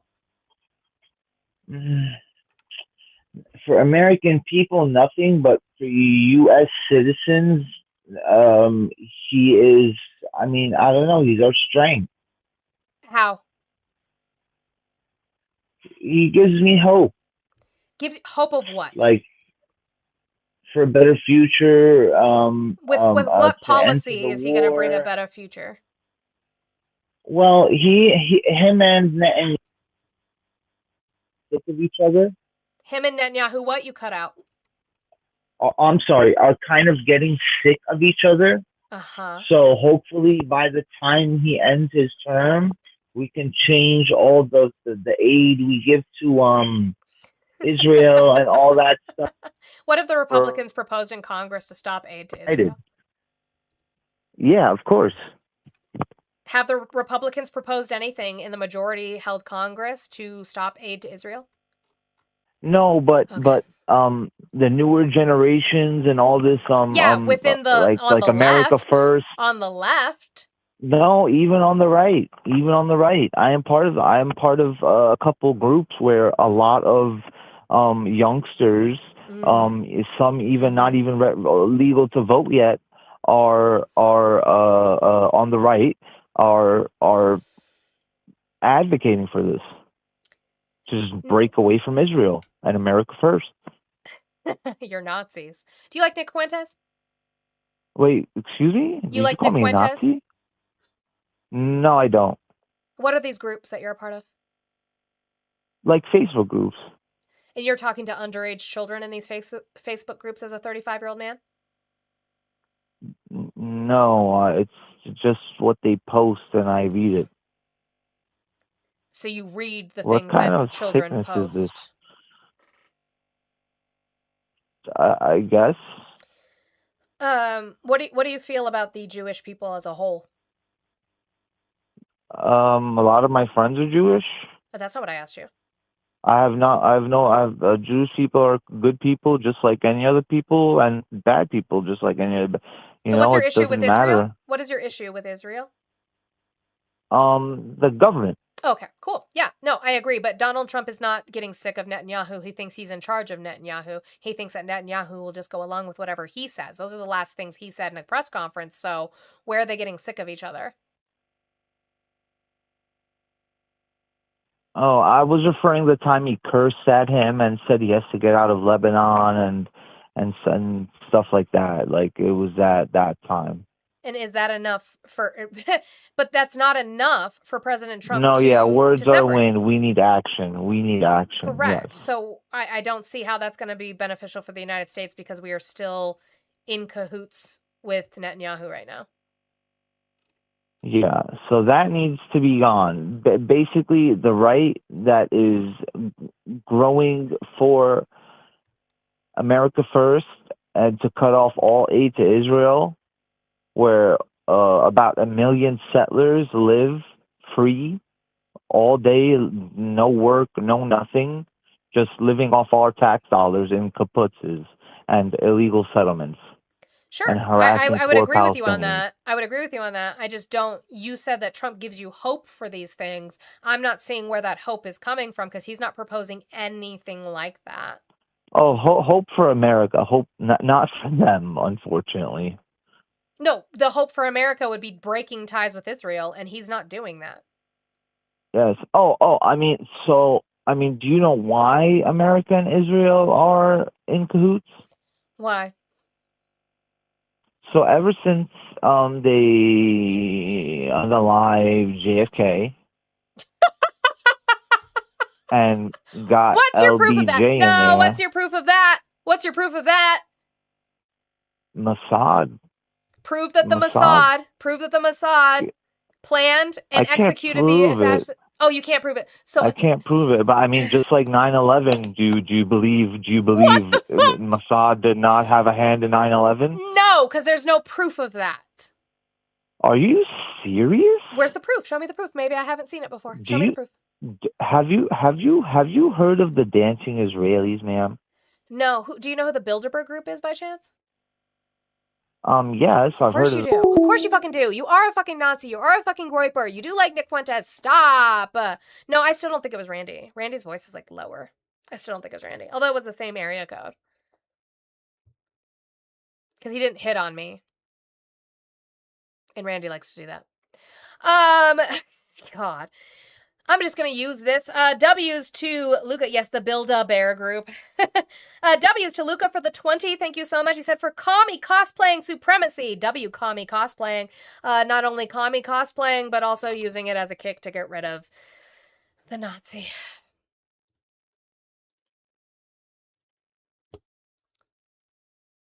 I'll hit on you is crazy, James. No, thank you. I'm okay. No, thanks. Oh, God, back to commie cosplay superiority. They are throwing a lot of money now into this race, obviously. Oh, yeah. The UDP, the United Democracy Project, which is AIPAC's PAC, Super PAC, has spent $15 million in recent weeks. New York Times has a number of $28 million total from AIPAC or its affiliates just for Haley Stevens. Yeah. They're spending 10 times as much on TV ads as Abdullah Sayed right now. We know the power of TV ads in a lot of these primary races. What do you make of the money that's being spent in this race? And especially Francisco, that's lovely. Transphobia. You said, when did I get a sex change? I never did, because I was born with female phenotypes and female genotypes, as far as I know. I have a vagina. I'm sorry that my bone structure is stronger than yours. Is your face soft? You have a little soft face? A little squishy? My bone structure intimidating to you? I know I have very sharp features. I'm very aware of that. I'll see you in my links later, babe. I'm sure I will. You want me to step on it? Hi, babe. The pretzels are crazy. Lee Harvey Oswald defected to the Soviet Union and then supported Castro. Like, where did you draw the ties to? They're so pro-Russia now. But, like, also doing McCarthyism at the same time. Like, I've never, like, we're gonna do McCarthyism, Red Scare, commie. Hassan wore an outfit that looked like Mao, but also, like, But my best friend's the guy that wants to, reunite the Soviet Union. It makes no sense. pro-Russia propaganda.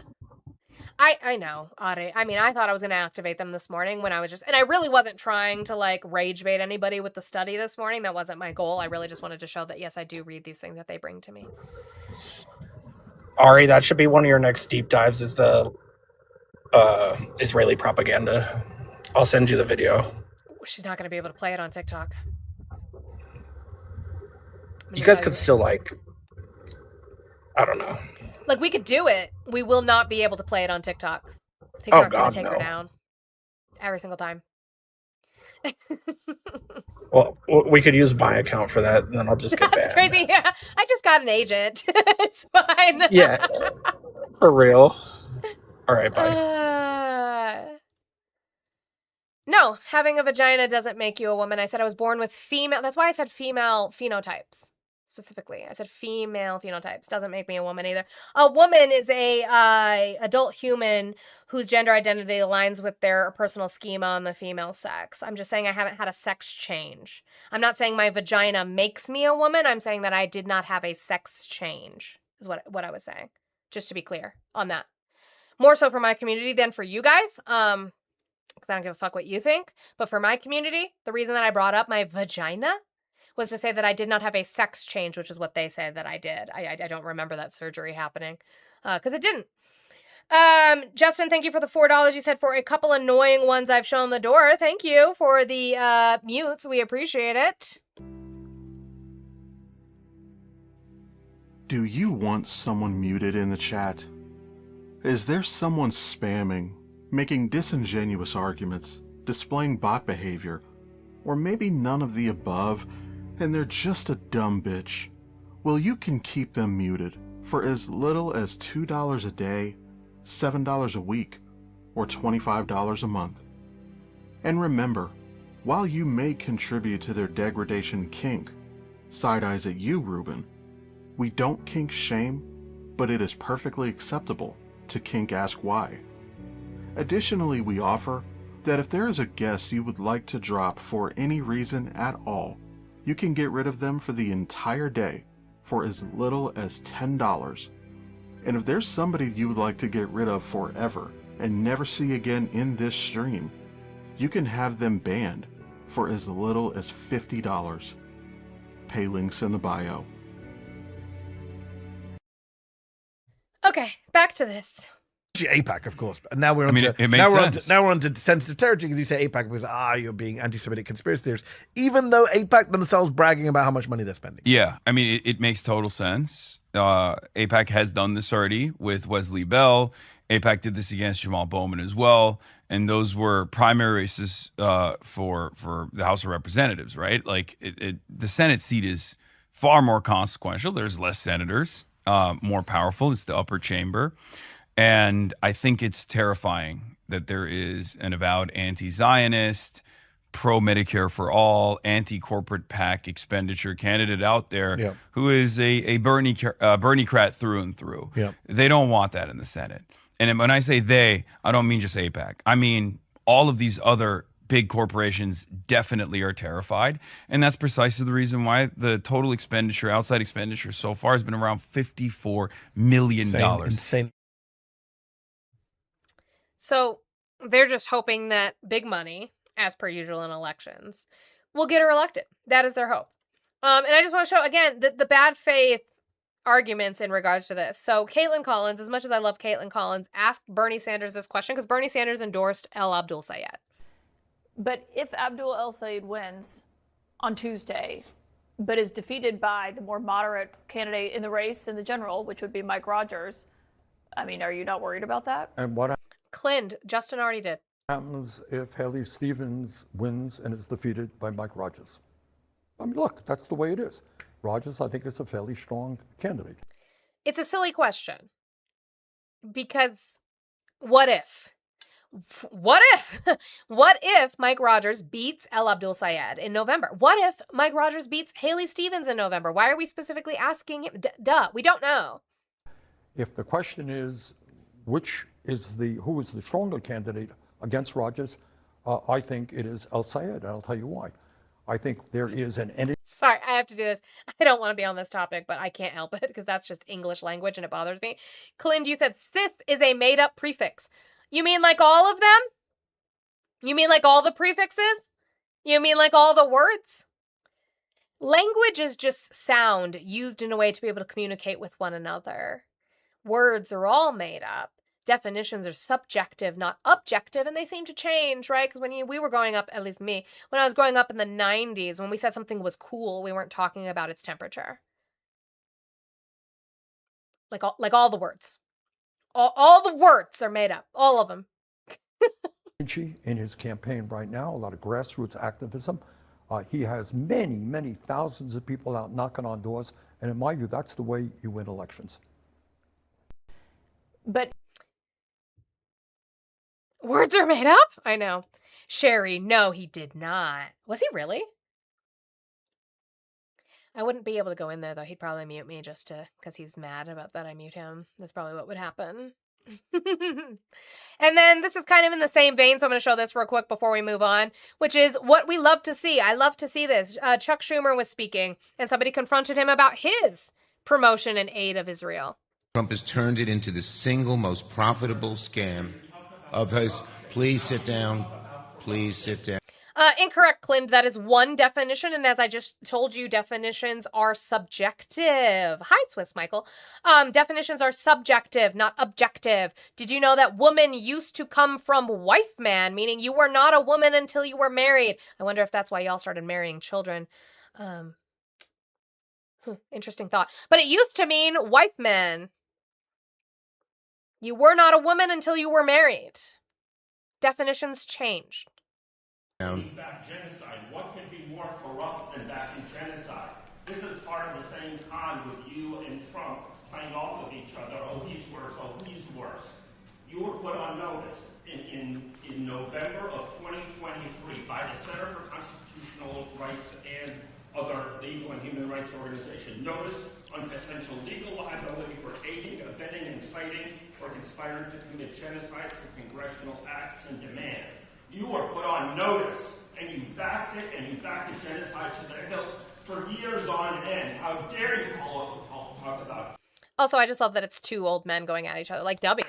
Fucking W. Call him out. Call him out from his generation so that he can't dismiss it from the younger generations by saying, oh, just those kids, those darn kids, those darn kids. At least it is from somebody within his age group who called him out. Good for you. Corruption. How dare you talk about corruption? Thank you for your diatribe. Now, let's continue. Let's continue and let the people didn't come to hear you. You should be questioned about your diabolical record. It's amazing that you can show your genocidal face in public, Mr. Senator.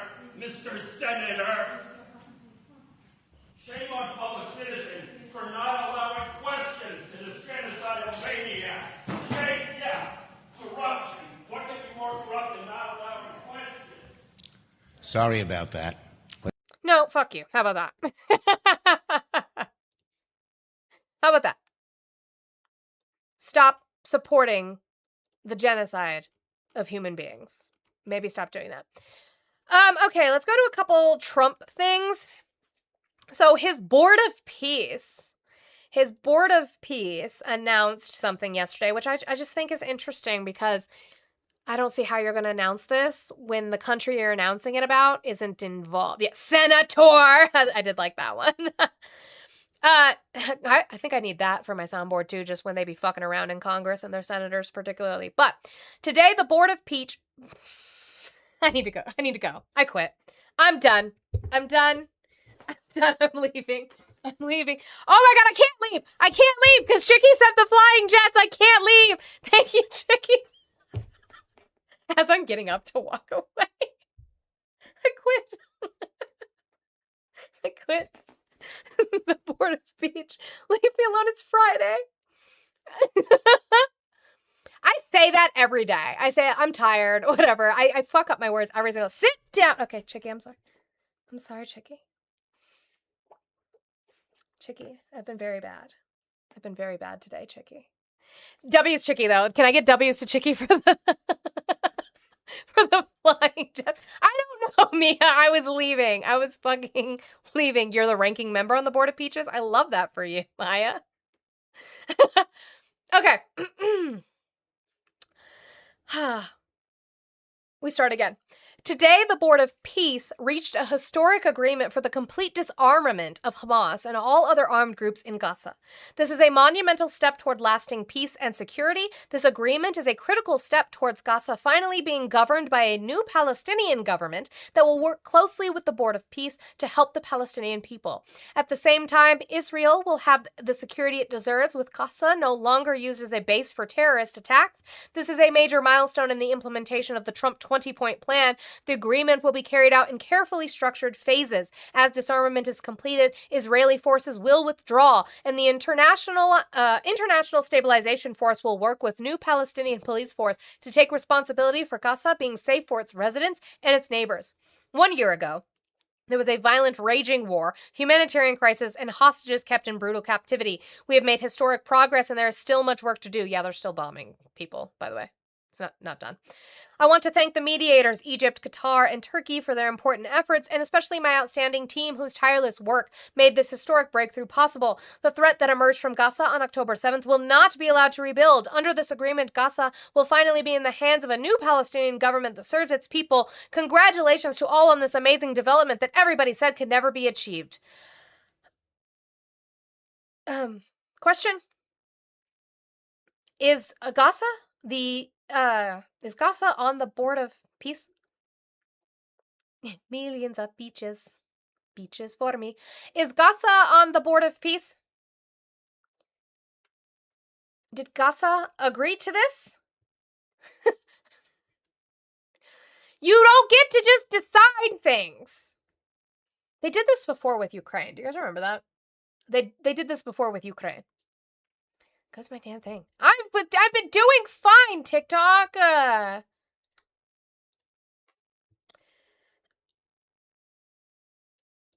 You don't get to make agreements to them. Hamas is their government right now. Right or wrong, Hamas is their government right now. And so unless you include them in this, that's not how this works. That's not how any of this works. Board of Peace's dollar store, Legion of Doom. Yeah, that's true.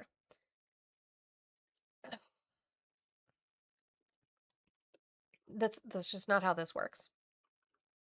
So that's going to be fun to watch fall apart and mean nothing. Thanks for that nothing document, Trump. Okay. Don't know if you guys saw this. I'm going to read the truth about it. I know that there was actual reporting on it, but the reporting is just referencing his truth. So let's just read the truth. Todd Blanche is in trouble. As I posted yesterday and showed you guys yesterday, they have postponed what was supposed to be yesterday, Todd Blanche's vote for his confirmation hearing to be Attorney General of the United States. This was Donald Trump's truth. Todd Blanche is a star. Shine bright, shine far, don't be shy, be a star. Where you live, where you are, be a star. Tyra Banks is going to sue me now. Todd Blanche is a star, and everyone knows it. He has the potential to go down as one of the greatest attorney generals of all time. However, John Cornyn of Texas and Thom Tillis of North Carolina, both of whom I refused to endorse. Thom Tillis quit, as Ari corrected me on yesterday. John Cornyn, he didn't endorse. That's true. Thom Tillis decided to leave. So I don't see what he's talking about in way of endorsement. And whose political careers have been ended by my action. No, because Thom Tillis chose to leave. Are refusing to vote for this great nominee who will remain in any event as acting. No, because there is rules on how long he's allowed to be acting before they have to put somebody forth. Remember, both Cornyn and Tillis voted for Merrick Garland and others, too numerous to mention. I have no objection to temporarily withdrawing Todd's name if they do not do the right thing and putting him back after Cornyn and Tillis are out of office. So you're just gonna wait until next year to put him back up? Okay. Wouldn't it just be easier to do what they've asked you to do and to put in writing the anti-weaponization fund is dead? Wouldn't that just be easier? Did he get Don Jr.'s endorsement? But it gets worse. He truths again about it. Just proving he wants the anti-weaponization fund, proving exactly what Tillis and Cornyn and a lot of other Republican members in Congress have said, which is that we're not going to vote for fucking Todd Blanche until this is in writing because he wants the anti-weaponization fund. The weaponization fund is not dead. Don't let them fool you. John Cornyn never had a problem with the so-called fund, which will not benefit me, but rather the great American patriots who were hunted down like dogs and whose lives were unfairly and illegally destroyed by the crooked Joe Biden administration. Who's he talking about? Which group of people is he talking about? Great American patriots who were hunted down like dogs and whose lives were unfairly and illegally destroyed by the crooked Joe Biden administration. Who's he talking about?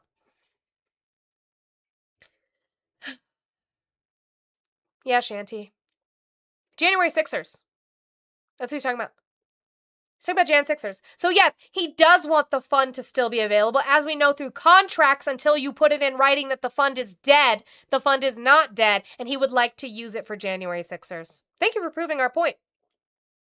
until after I decided to endorse and support his Republican primary opponent in Texas, who easily won the nomination for the United States Senate. Now, that's true. Cornyn didn't grow a backbone until after Trump endorsed Paxton, and Cornyn now will not have a job. That's true. Cornyn lost his primary. Cornyn's not going to have that job. That's true. He did not gain a spine until after that. But to sit here and say that, yeah, I do want that weaponization fund for January 6ers is insane. Blue, also that. The great American patriots who were also undercover Antifa, who were also his rally goers, but they were under his FBI undercover to undermine him. And it was all a hoax and a scam and a conspiracy to hurt President Trump. But also he pardoned them because they're patriots. Yeah, totally makes sense. Perhaps, he continues, back to the Jan Sixers. Perhaps there has never been a group of people treated so badly in our nation's history. I could think of a few. Two big groups that I could think of. Perhaps there has never been a group of people treated so badly in our nation's history. I could think of two. The indigenous would be one. Black people would be two. They are suffering still, many ruined, and I felt they should be given compensation for what has been done to them.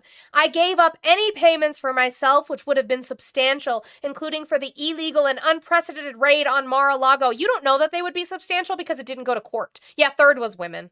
The Japanese internment camps, that's another great example, Chris.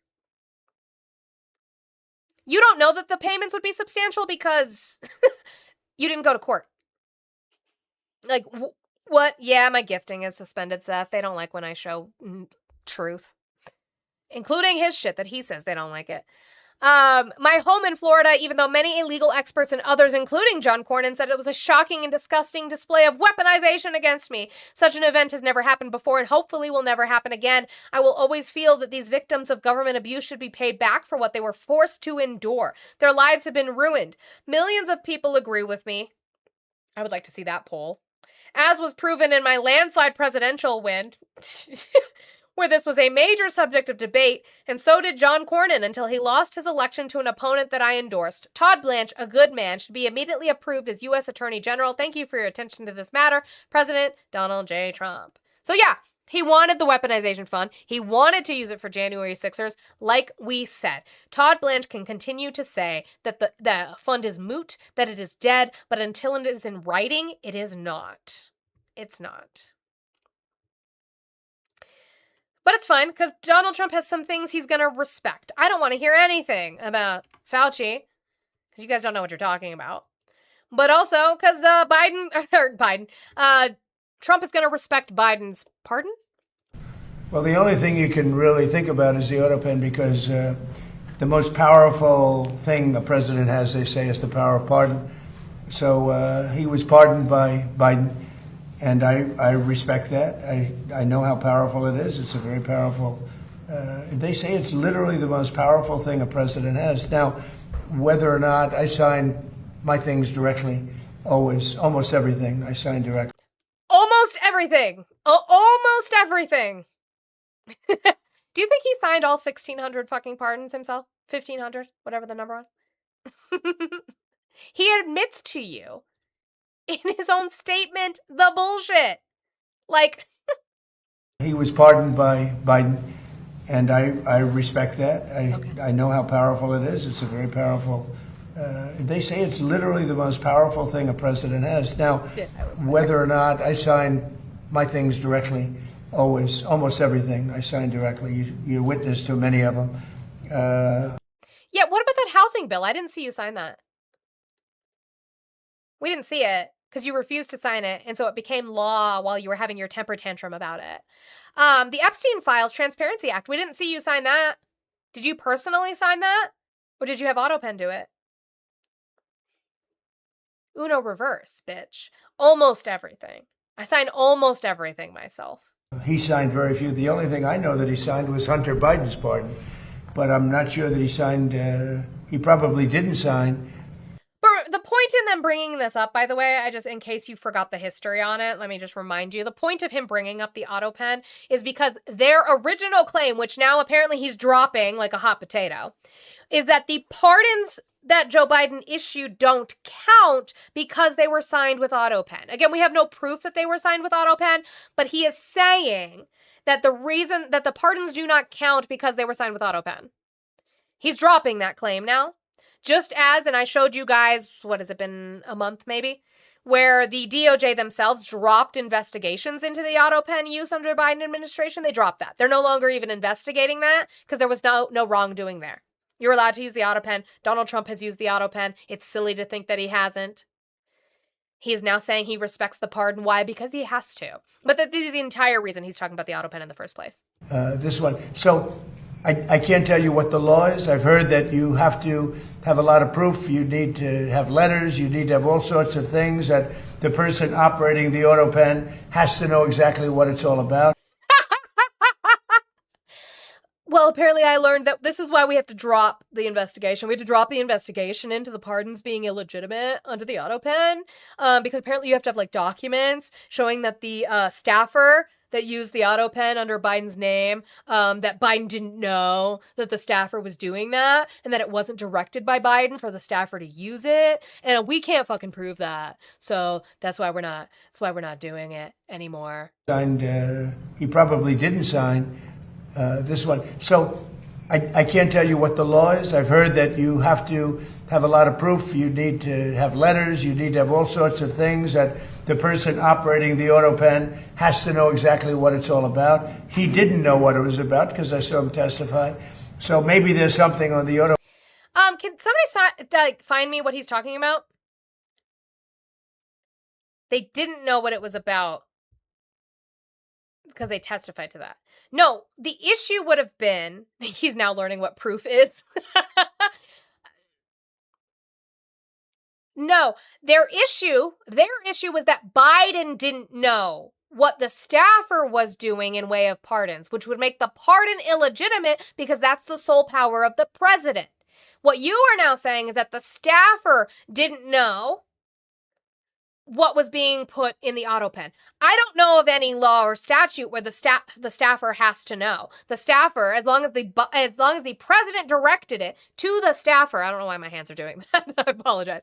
As long as the president gives that information to the staffer and the president knows what the staffer is doing for the AutoPen, I don't see how it matters. But yeah, where's their AutoPen testimony to the contrary? Other than that, the power of pardon is very powerful. Wild. Is it Swolf? I apologize if I say that incorrectly. He said, unfortunately, until there's maximum pain on the U.S. populace, nothing will change. The tribalism in the U.S. isn't going to change until there's enough people in MAGA that can admit they've been conned by a lifelong con man. No, I agree. And as we know, it is, what was it? The Mark Twain quote that it's easier to dupe people than to prove to them that they've been duped. Yeah, it's absolutely true. I think a lot of people thought that COVID would be the great unifier because of the struggle, the pain that was inflicted upon society during the time. I really thought that they thought that would be the unifier for everybody to finally be like, okay, we need to move forward with progression. We need to move forward with empathy and kindness and care, progressive policies, things that are better for the economy. Unfortunately, he exploited every single fear-mongering thing that a conspiracy theorist had, and it just didn't work. He said he should have stopped talking when he said, I can't tell you what the law is. Yeah, he should have. Stop breaking the law, asshole! We know he doesn't know the law because he just breaks it. Which, by the way, ignorance of the law doesn't excuse breaking it. You don't get to say, I didn't know that was the law, and then break the law. That's not how that works. And this is just me being petty. But to get to that pettiness, I have to set it up. So Donald Trump was speaking about immigrant truckers and how he's going to give these trucking jobs to veterans now. I guess you can't give those jobs. They still are going to have to go through the requirements to get their CDL, the federal testing, and then be hired. But sure, I don't know how you're going to do that. But he was talking about immigrants specifically and language. For it, and these people don't have that. They're driving big rigs, semi-trucks, and tractor trailers, all because radical left maniacs at the state level have issued them commercial driver's licenses, even though they're not entitled to have them. They don't speak the language for the most part. Many of these illegal aliens don't even come close. They don't want to learn the language. We don't have a language. Donald Trump can sign all the EOs he wants to say that we have a national language. We don't have a national language. We never have. The reason that a majority of it is English is colonization. Thanks for that, England. But we don't have a national language, so. Care about the language, and they don't speak it. They don't speak English. They cannot read basic road. Jay Bunky, they are now. That is actually something that I did learn from an op, and I will take that. No problem. Is that there were states that would do the CDL test in a different language. However, even though the test was done in a different language, you still had to have a proficiency in English. Now, I don't have a CDL. I've never taken the test, never studied to take the test. So I don't know what that proficiency level is. But you had to be proficient in English to be able to get your CDL, even if the test was taken in another language. The Department of Transportation under Sean Duffy has issued out a rule that now the test must be given in English. And actually, I said that I'm not against that. I'm actually not against that. If you want to get a CDL and to be able to drive in the United States, I have no problem with the fact that you have to take the test in English so that your proficiency is enough to be able to read the test and take the test. I actually have no problem with that rule change. But as Audrey points out, most road signs, are universally understood. So for him to sit here and say that they cannot understand basic road signs is incorrect because they are tested on that. And if they pass that to get that CDL, fine. Now, if you want to talk about CDL schools and needing to have a crackdown on CDL schools issuing licenses without following the guidelines that they're meant to, I have no problem with that either. Go after them. That's fine. But it has nothing to do with them being immigrants in the first place. Nothing to do with that. As somebody pointed out, Trump can't speak English. We're getting there. Just hold on. I know, we're getting there. I'm setting it up. Signs, in many cases, they've engaged in reckless driving that has caused many, many preventable deaths. Too many to even talk about. For it. So do U.S. citizens who drive on the roads every single day with a CDL or not. But they don't speak the language. They don't speak the language. Remember. It's what he said. They don't speak the language. You're right. They don't.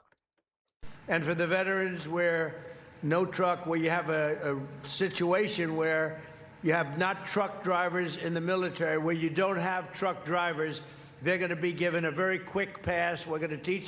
And for what? And what's even more sad is that he's reading from a piece of paper. Hi, Raina. Oh, I'm going to play it again, Chickie. He's reading from a piece of paper and can't read or write. You're right. They don't speak English. And for the veterans where you have a situation where you have not truck drivers in the military, where you don't have truck drivers, they're going to be given a very quick pass. We're going to teach. And for the Which, by the way, it just means that we're removing very much needed regulation to allow veterans to become truck drivers. But what? What? And for the veterans where the veterans wear no truck. Have a situation where you have not truck drivers. A situation where you have not truck drivers. Not you both jumping in the box at the same time. Wait, Mia jumped too? We literally, okay, not only, oh my God, hold on. Wait, let me breathe. Okay. Not only we have a whole freaking MOS of just specific drivers. You have not literally truck drivers. Literally everybody else can get licensed on vehicles. Like I would love to get licensed on the fucking the LMS, the 5-ton trucks, so I can take my peoples with me. But no, I'm stuck with the Humvee, which is all right too. I can still roll people over with it. Anyways, but what?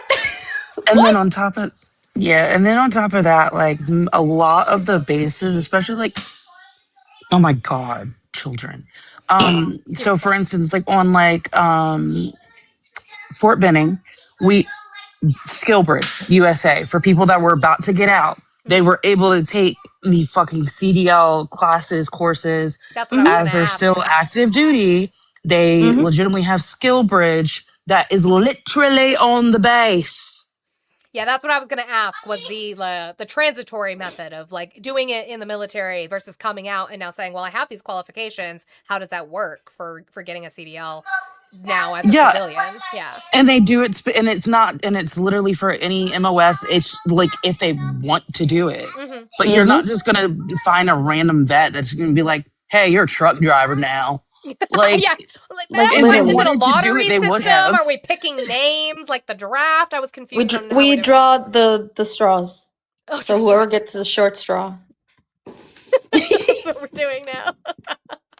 It's like, what the fuck is this? What? Since you guys had to explain what that was actually about, since he didn't speak any kind of recognizable English in that sentence. But yeah, they don't speak English, guys. Like, what are we And doing? yes, like literally, like the fucking like very basic road signs. The only one that actually like reads something is stop, and they actually test without the fucking word in there. Yeah. Because it's a symbol. It's literally the freaking red. Universally, yeah. Yes. I'm a not truck driver. I'm a not truck driver. Well, thank you, you two, for bringing clarification to that from I never trucked in the army. never trucked in the army. Oh my god. Goodbye. I'm gonna play it one more time just for shits and giggles. Because what? And for the veterans where no truck, where you have a situation where you have not truck drivers in the military, where you don't have truck drivers, they're going to be given a very quick pass. We're going to teach. And for the veterans where no Shit, truck, sorry, where no, you have... I'll play it again. And again, but even then, like the end of that sentence sounded like a fast pass. They don't need one. Just give them the classes to do it now. It doesn't make any sense. It doesn't make any sense. All right. We're going to pivot to this economy portion now because as we pointed out yesterday in way of GDP growth, we talked about the GDP growth. Now what did they do? Oh, they have to throw out Kevin Hassett to start doing the apology tour, which really his apology tour is just him smirking like this and saying like, it's fine. So we're going to get into that. But it is 11 a.m. Mountain Time. I don't care about your woke time zone. We're on Mountain Time here. And I have one more hour left in the show. I appreciate you. Tappers, you are behind a little bit. I'm disappointed. What's going on? Can we still try to hit that 250 before we end today? I would appreciate it so very much. So keep tapping. We can't gift. So that sucks. But just keep tapping if you're watching over on TikTok. If you're watching on YouTube, hit that thumbs up button for me. And if you're on Twitch, thank you guys so much for the follows. I appreciate the new followers that we have in here. Welcome in. If you're new to me, I am Monica. Go by just Monida. And I appreciate you guys being here. I like to try and go over news. I am always open to having conversations based off of factually based evidence and not your feelings with MAGA. Don't seem to have that happen very often. It's a lot of feelings. It's a lot of pearl clutching, excuse me. I also can't speak. Welcome to my channel. It is a lot of common sense, and you don't think... Horrible.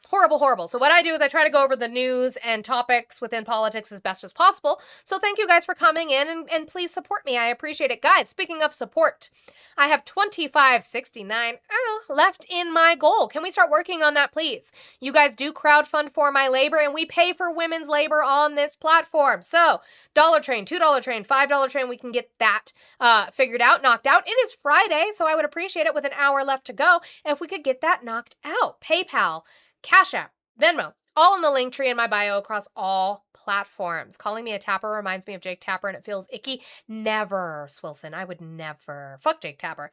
When's his new book coming out? Since he wants to talk about old people and their dementia.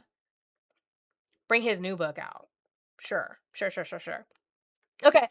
First, we're going to start out with, once again, our good boy, Red Bull Golden Retriever, Harry Enton, on the polling on inflation. Now, we went over a little bit yesterday because it was a CNN poll in and of itself for once, and I said that. I was like, oh, look, it's actually a CNN poll when for the most part, Harry Enten cites other polls.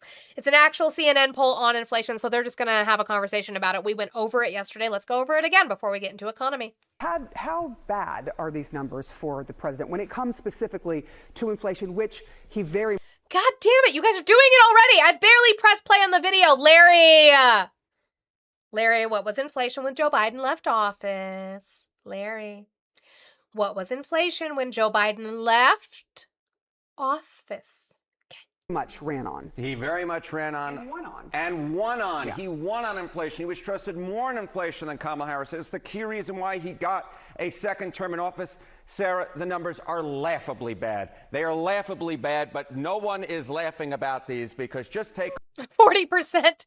That was the total rate of inflation growth over his 4 years, not what the actual inflation was. Oh my God. a look here. Trump's net approval rating on inflation, our latest CNN poll that has been coming out over the last few days, the net approval minus disapproval, 50 points underwater. I looked back at every single poll before President Trump that asked about inflation and the approval rating of the president. There has never been a president before President Trump who had ratings this bad, at least 50 points underwater. That's an over 50-point shift from where we were before the election, where, of course, President Trump was more trusted on inflation than Kamala Harris, which is why he got a second term.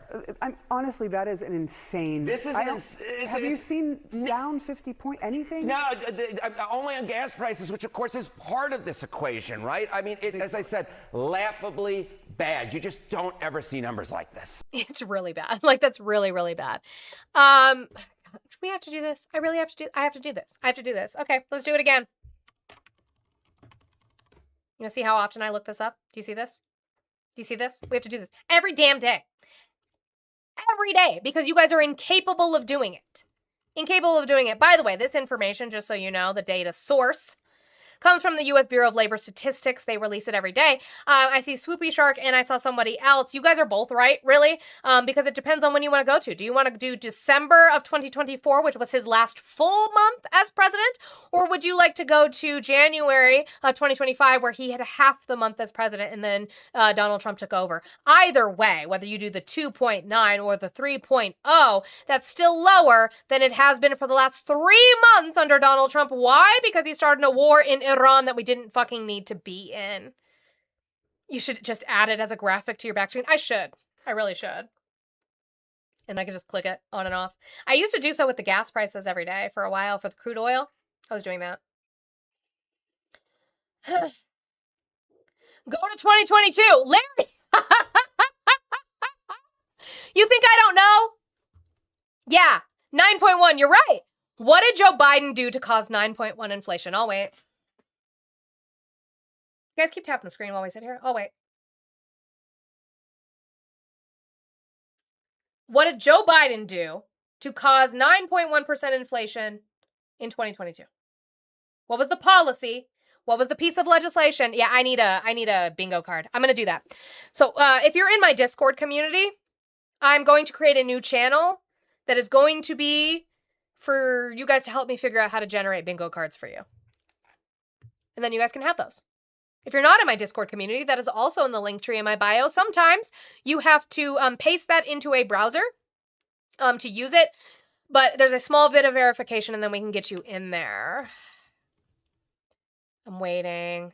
Larry said you don't know. Okay, cool. Nothing? Nothing? Don't got anything?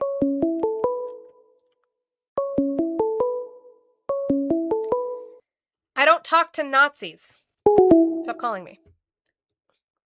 The same number as earlier. Why would I listen to that? That's silly. Anyway, anyways, moving on. So Hassett is out doing his apology tour. Oh, you're right. Let me do this first. Raina, thank you so much, Raina, for the $5.69 for 69. Nice.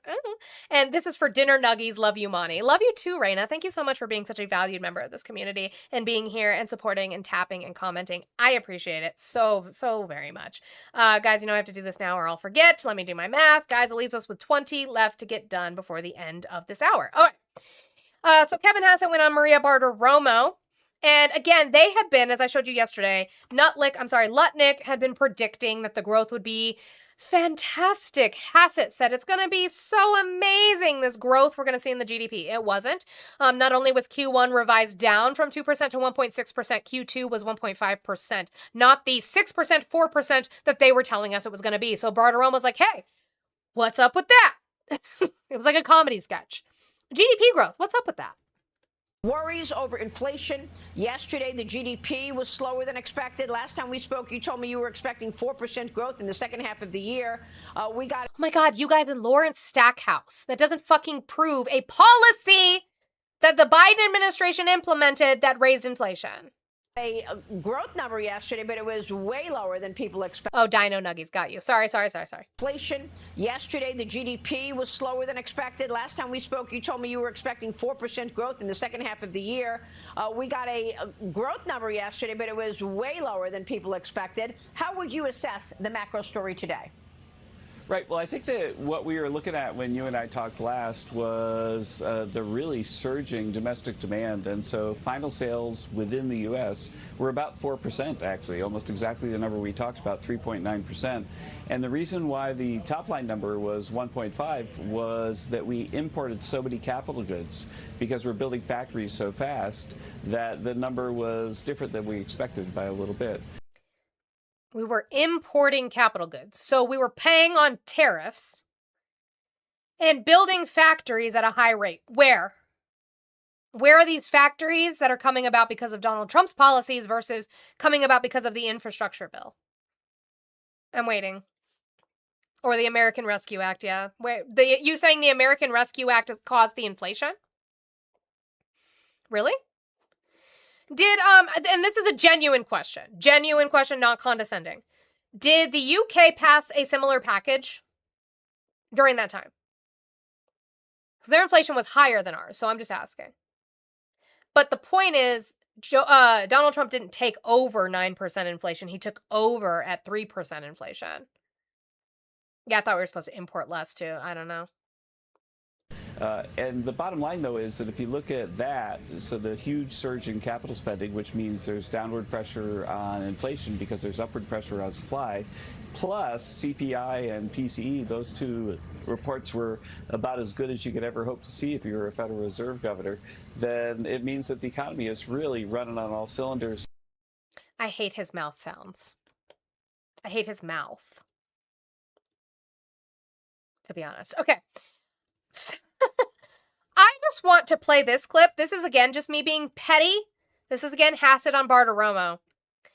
When we talk about data centers, when we talk about company towns, when we talk about those things, I always say, as a sci-fi nerd, I say that it reminds me, specifically company towns, reminds me of the Alien series in way of Weyland-Yutani. And that this whole bullshit privatization of everything reminds me of BioShock. And I always get shit for it. I get shit for it every single time, even though reality is stranger than fiction, truth is stranger than fiction. I get shit for it every single time in the chat by MAGA for saying, you're getting your opinions based off of fiction? I don't know why you sound like RFK Jr. I don't know why you sound like that, but you just do today. But you get your opinions based off of sci-fi and fiction? And I said, no, it just reminds me of that. Company towns remind me of Weyland-Yutani and Alien, and free market capitalization, privatization of everything reminds me of BioShock. But are you guys going to give Maria Bartiromo the same shit, is my question. I mean, I think that's right, and I think we're grateful for that you've got this enormous team on this. It feels like we're moving into a Terminator-type world. You guys gonna give her shit for that? She thinks that AI is Terminator. By the way, I love that this is going around the internet. Yeah, Sarah Connor was literally put in a insane asylum for fighting AI, but you do you. She did struggle to say it. But are you guys gonna give her the same shit that I get? I'm just asking for a friend. The friend being me. I mean, I think that's right, and I think we're grateful for that you've got this enormous team on this. It feels like we're moving into a Terminator-type world. You know, I hope not, and I think not. I think the challenge right now for the companies. I hope not is a crazy thing to say about something you're not regulating. I hope not is a crazy thing to say for a department that you're not regulating under the federal government. I hope not. Who definitely have an incentive not to destroy the world, to destroy their companies too. And for the government, we have a strong incentive to protect the American people. I think that we're all on the same page and working together. And I think that the efforts have been really remarkably successful, given the things we were worried about. Can she not mute her own mic? She's just back there just...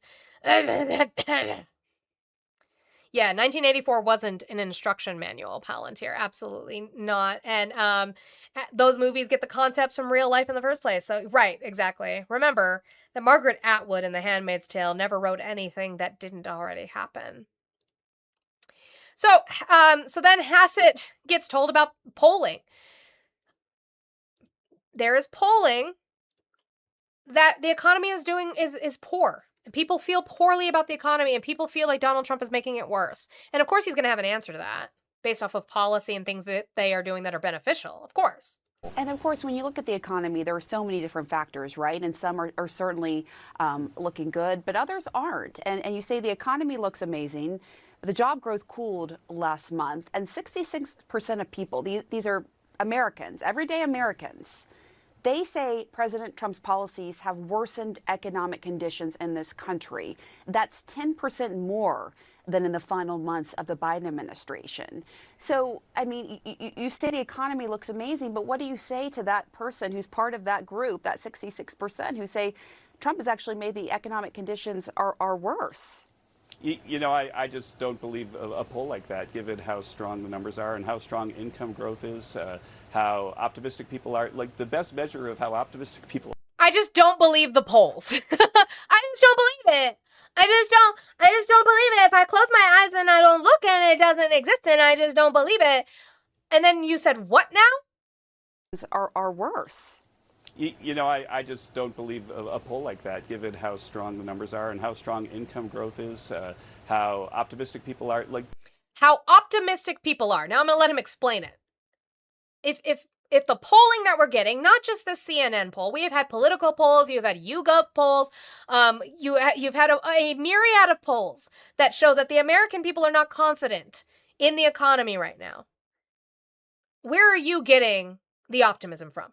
The best measure of how optimistic people are they consuming? What happens when... As we went over yesterday, middle to lower income consumers are actually pulling back on their spending, specifically on luxury items, on non-necessities. So what he is telling you again, which is not the first time he has said this, they have said this before. They are trying to sell to you that the fact that people are buying means that they are optimistic about the economy. No, people have to purchase necessities in this economy. And then they'll say, well, they're spending more. They're spending more because of inflation. They're spending more because stuff costs more. That's his metric, though. Because you have to spend. Because I have to buy food. I'm optimistic about the economy. I'm not. People are pessimistic is they start doing what we call precautionary saving. They cut back expenditures because they're worried they might lose their job or something bad. They are. People are. We have seen an increase in the rate with which people are pulling from their 401ks for emergencies. We have seen an increase in that over this last year and a half. And we are also seeing people are pulling back from buying, again, non-necessities or luxury items. Yeah, people are spending more while buying less. It's bullshit. It's bullshit. He's lying to you. Would happen in the future when you've got strong consumption growth like we're seeing right now, then consumers are by definition very optimistic. They're not being cautious at all. Bullshit. They are. We've seen that. Consumer confidence, all of the surveys on consumer confidence, it is down. It is down. That is bullshit. But he's going to give you another... He's going to give you another, feel good thing. I'm sure it'll make you feel good when he talks about this. Kevin, President Trump, as you well know, talks about the economy frequently, bragging about it. He calls it the hottest country in the world. And here's something Commerce Secretary Howard Lutnick said back in December. Look for the second quarter of 2026 to be amazing as all this money comes back into the economy from this big, beautiful bill, which really takes care of Americans. Finally, the president has the power to take care of Americans. Someone actually in the White House cares about the real people of America. Mr. Secretary. You said just a moment ago, Kevin, that consumers are optimistic, but we have this poll where 77% of Americans say economic conditions are overall poor. That is the lowest of Trump's second term so far. Is this the, quote, amazing economy the administration thought you'd all be boasting about when the, quote, unquote, big beautiful bill was passed more than a year ago? Well, again, right now the economy does look amazing to me. The inflation's going To you, bitch!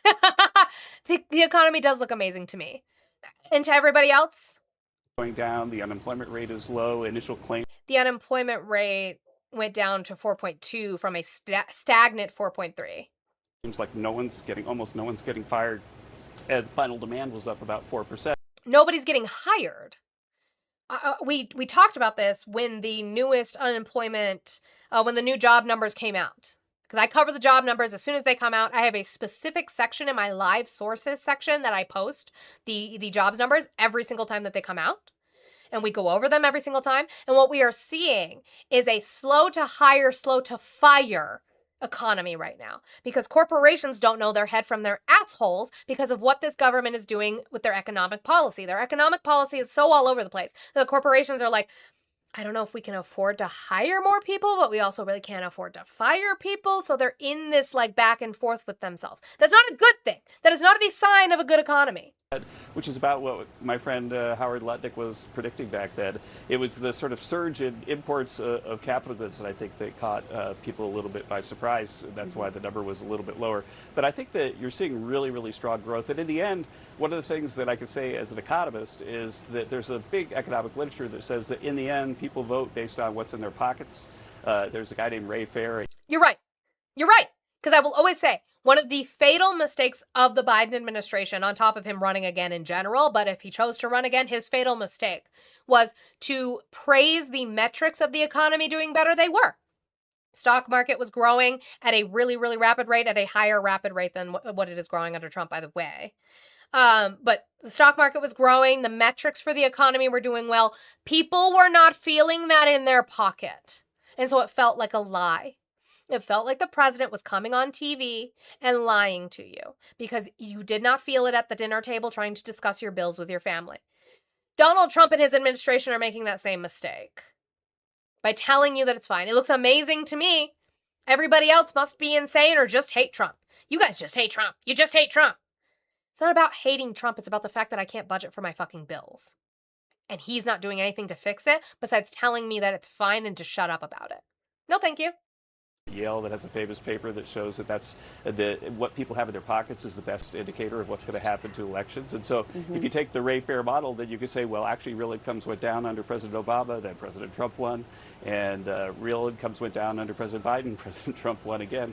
And so I think that the real incomes growing right now are a really positive sign politically, and much more positive sign than something I would see at a. But people can't afford to live. So I don't think it's helping in the way that you think it is.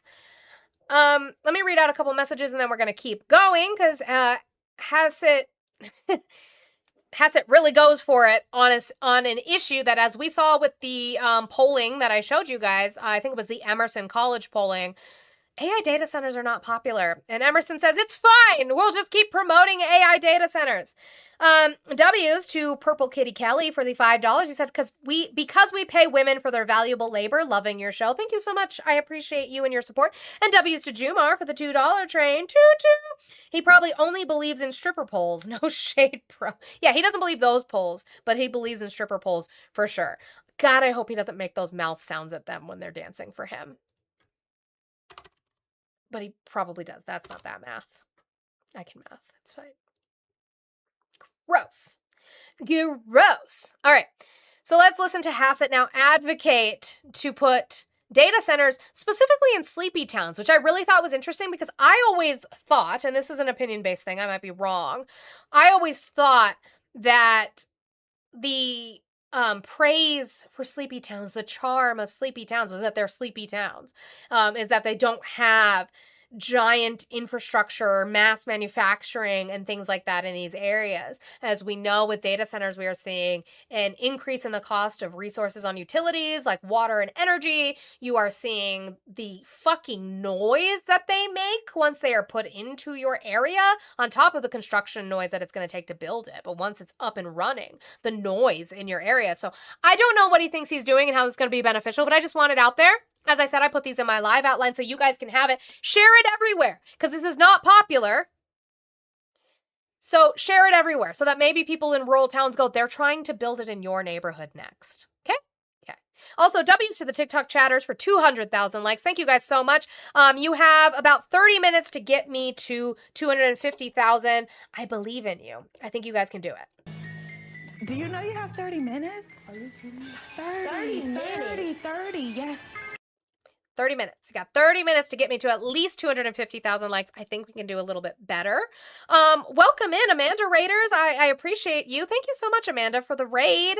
Thank you. We love Amanda here. Guys, thank you so much. I appreciate you. Welcome in. I am Monica Jasmonida, and I cover the news. Right now, we are going over the fact that Kevin Hassett, who makes horrible mouth sounds, is promoting that this economy is doing well when we can clearly see that it is not, that the American people can feel that it is not. And he's going to now advocate for data centers in sleepy towns. And I want this spread around everywhere because, as we can see, a majority of Americans do not support AI data centers. So if they're going to run with this, we're going to point it out every single time. Welcome in, Raiders.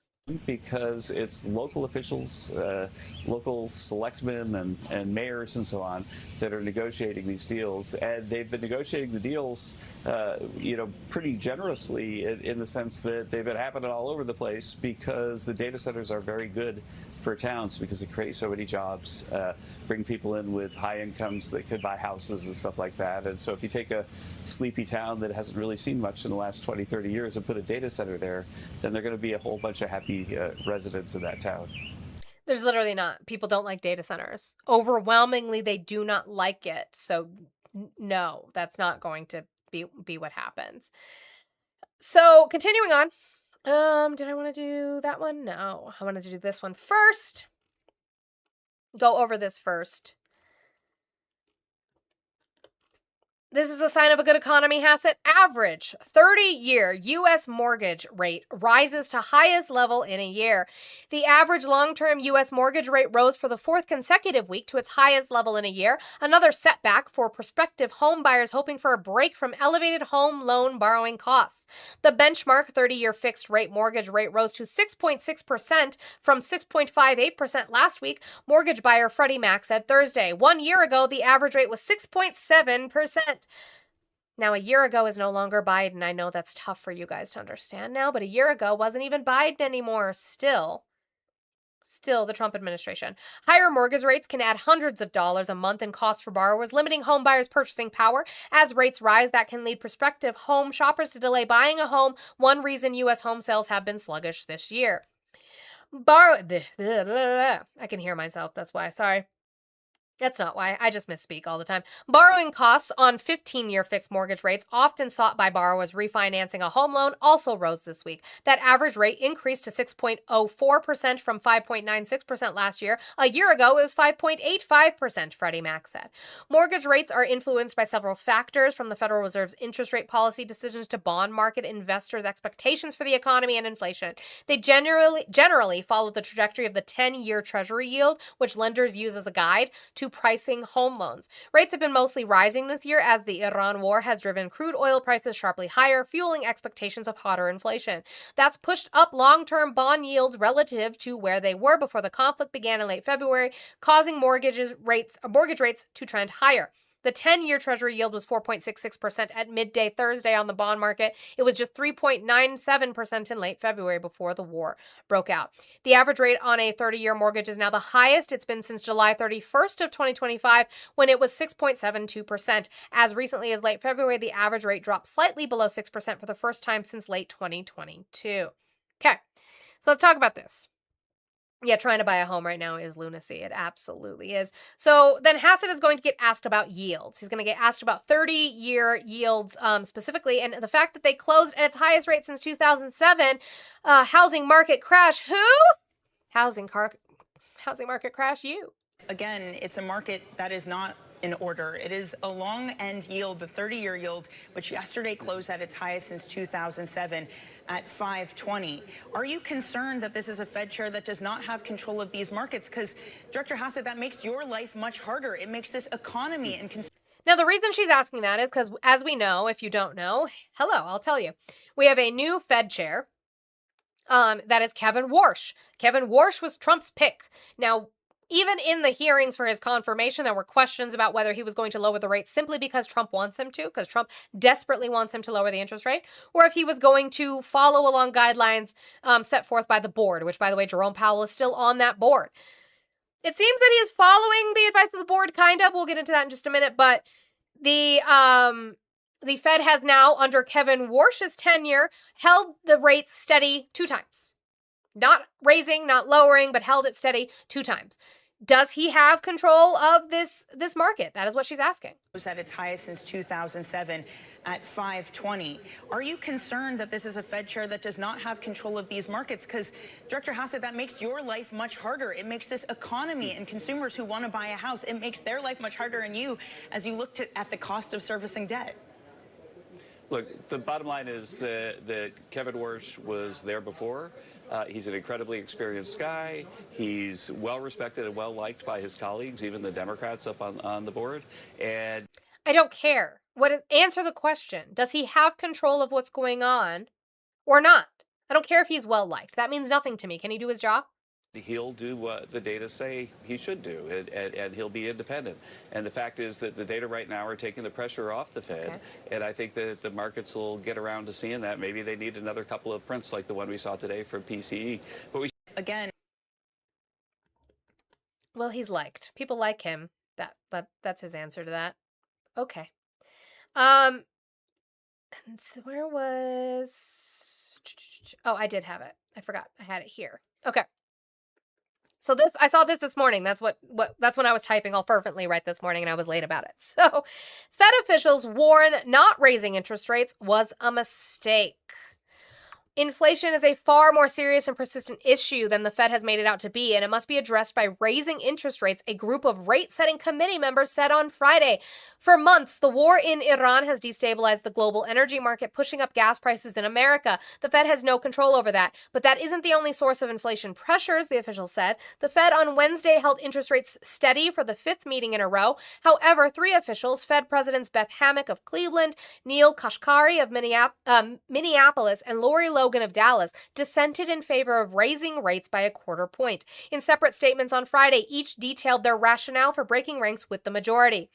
Spiking energy costs can be especially tricky for the Fed. For one, higher fuel costs touch so many parts of the economy, like the prices to ship groceries, airfares for vacation, and even the gas to help Americans get to work. But interest rates, the Fed's main tool to combat inflation, can't reopen the Strait of Hormuz and get oil flowing again, the real problem behind much of the rising oil costs.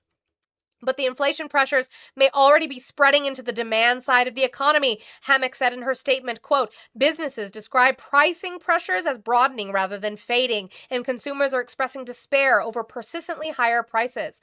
Oh, but I thought Kevin Hassett just told us that people are optimistic about the economy. What happened to that? Were we optimistic about the economy or not? Which one is it? And the current level of borrowing costs isn't keeping growth and inflation in check, Logan suggested, writing, quote, labor consumption and financial market conditions indicate that monetary policy is not restraining the economy. Kashkari also pointed to the influence of AI spending on inflation. Massive investment in data centers has also added a new demand element to the high inflation Americans are experiencing. Hiking interest rates would carry less risk than waiting too long, allowing inflation to become entrenched in the economy, he added. While overall annual inflation fell to 3.7% in June from 4.1% in May, as measured by the Personal Consumption Expenditures Price Index, that's still well above the Fed's 2% target. And I played for you yesterday where Kevin Warsh had specifically come out and said, we don't have a soft target on inflation. The target is 2%. So we're not going to let you get away with saying 2.3, 2.4, 2.5 and calling it good. We have a target. That target is 2%. We do not have a soft target. He was very specific about that. Inflation has been above the threshold for 5 consecutive years. All 3 Fed dissenters noted on Friday. That means snowballing price increases over time. In June, consumer prices were up 20.8% from the same month 5 years earlier, according to Commerce Department data. So in 2021, since 2021, we have had an increase of 20.8. That's going to include the Biden administrative years of issues between supply and demand, supply chain issues in regards to the pandemic and COVID. Duh. Every month of above target inflation compounds the strain on the budgets of American families and business, Logan said. Dissents under former Fed Chair Jerome Powell were rare, but they began to increase during the second Trump administration as uncertainty about the economy rose. At the May meeting, Powell's last as Fed chief, Hammock, Kashkari, and Logan also dissented, saying officials should have signaled that rate hikes are on the table. Because we keep hearing this. We keep hearing rumors of it. Donald Trump wants the interest rate to go down. But what we are seeing with how the economy is going is they're going to have to raise it. They're most likely. Finna, yeah, I read a story on my live actually about the fact that there is rumor conversation within the Fed about 2, if not 3, rate hikes possible. Current Fed Chairman Kevin Warsh has said that he wants to have a family fight with people able to disagree, even loudly. But Warsh himself hasn't signaled where he stands on the outlook for interest rates, saying he believes giving forward guidance restricts the Fed's future options. That makes dissents possibly the best indication of where rates may be heading. Dissents are the new forward guidance, James Bianco, president of market analysis from Bianco Research, wrote on social media. I mean, he's writing for himself, so putting weight into that. Fed officials have kept their benchmark lending rate unchanged at a range of 3.5% to 3.75% for all 5 policy meetings in 2026 so far. The Fed has traditionally held what's known as the dual mandate of maintaining high employment and low inflation. But both Hammock and Kashkari wrote in their statements that the scale had tipped too far to one side, the inflation side. The labor market in 2025 added jobs at unusually weak pace, but job gains picked up in the first half of this year as the unemployment rate held steady at a low 4.2%, according to Labor Department data.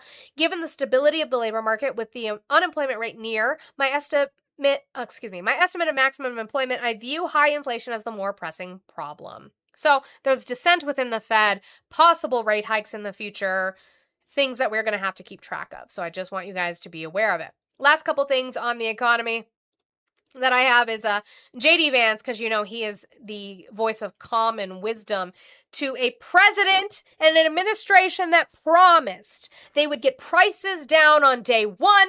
Donald Trump is now going out and saying that, give me a break, I just got here, when you promised on day one.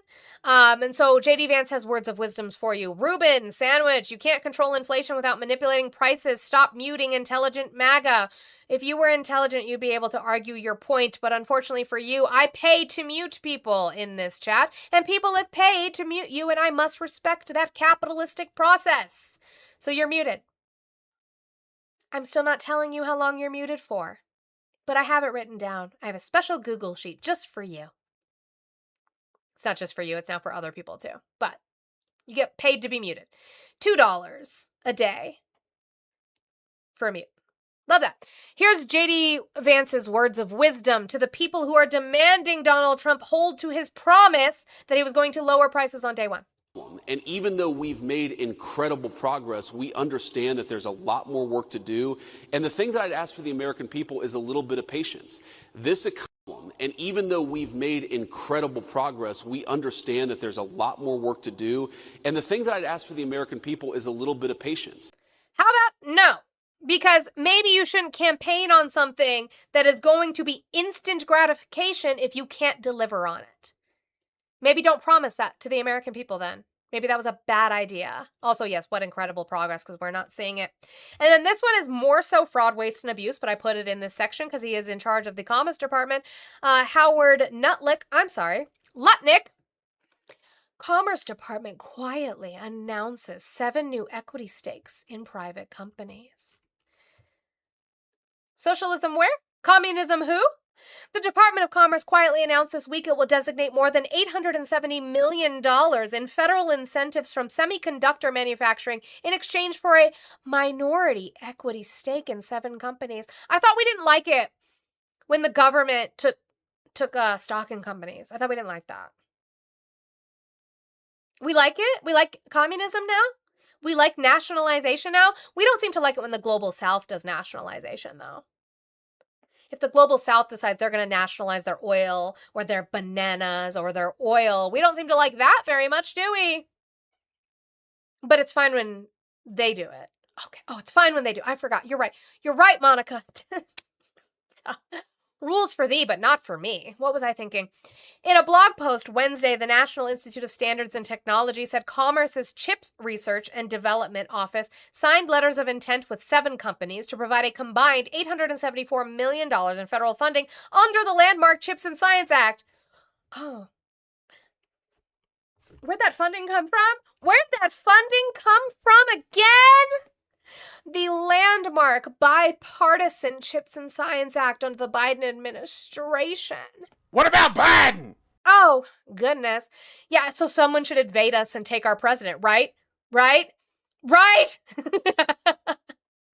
The financial awards will be used to conduct research and development on critical technologies and advanced integrated photonics. That's a big word for Elmo. It's not, I just am reading too fast. A microchip technology that uses light instead of electricity to transfer and process data. It will also be used for research and development on compute architectures and memory for computing and artificial intelligence systems, according to NIST. The department will receive a minority, non-controlling equity stake in each company as a condition for receiving the funds to enhance the return for U.S. taxpayer. Critical.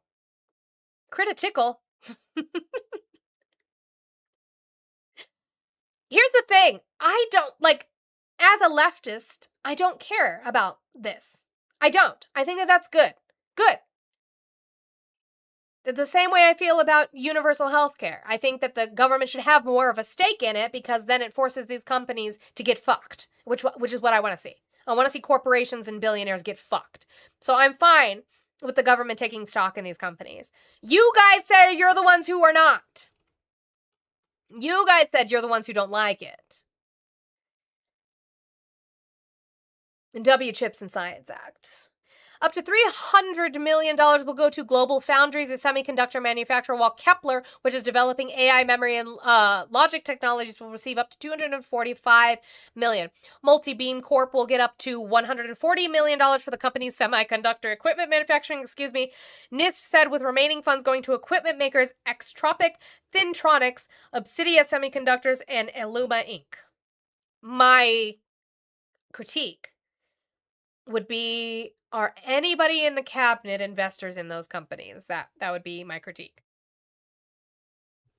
These strategic investments will enhance our country's domestic capabilities, create high-paying jobs, and keep America at the forefront of the semiconductor industry, Commerce Secretary Howard Lutnick wrote in a press release. The announcement comes nearly a year after President Trump announced the federal government would take a 10% stake in Intel, one of the nation's largest chip manufacturers, for roughly $11 billion in federal subsidies the company received. Also, his private company, run by his sons, also took stock, bought stock and shares in Intel, and so when the price of Intel went up after he announced this stake, he made money.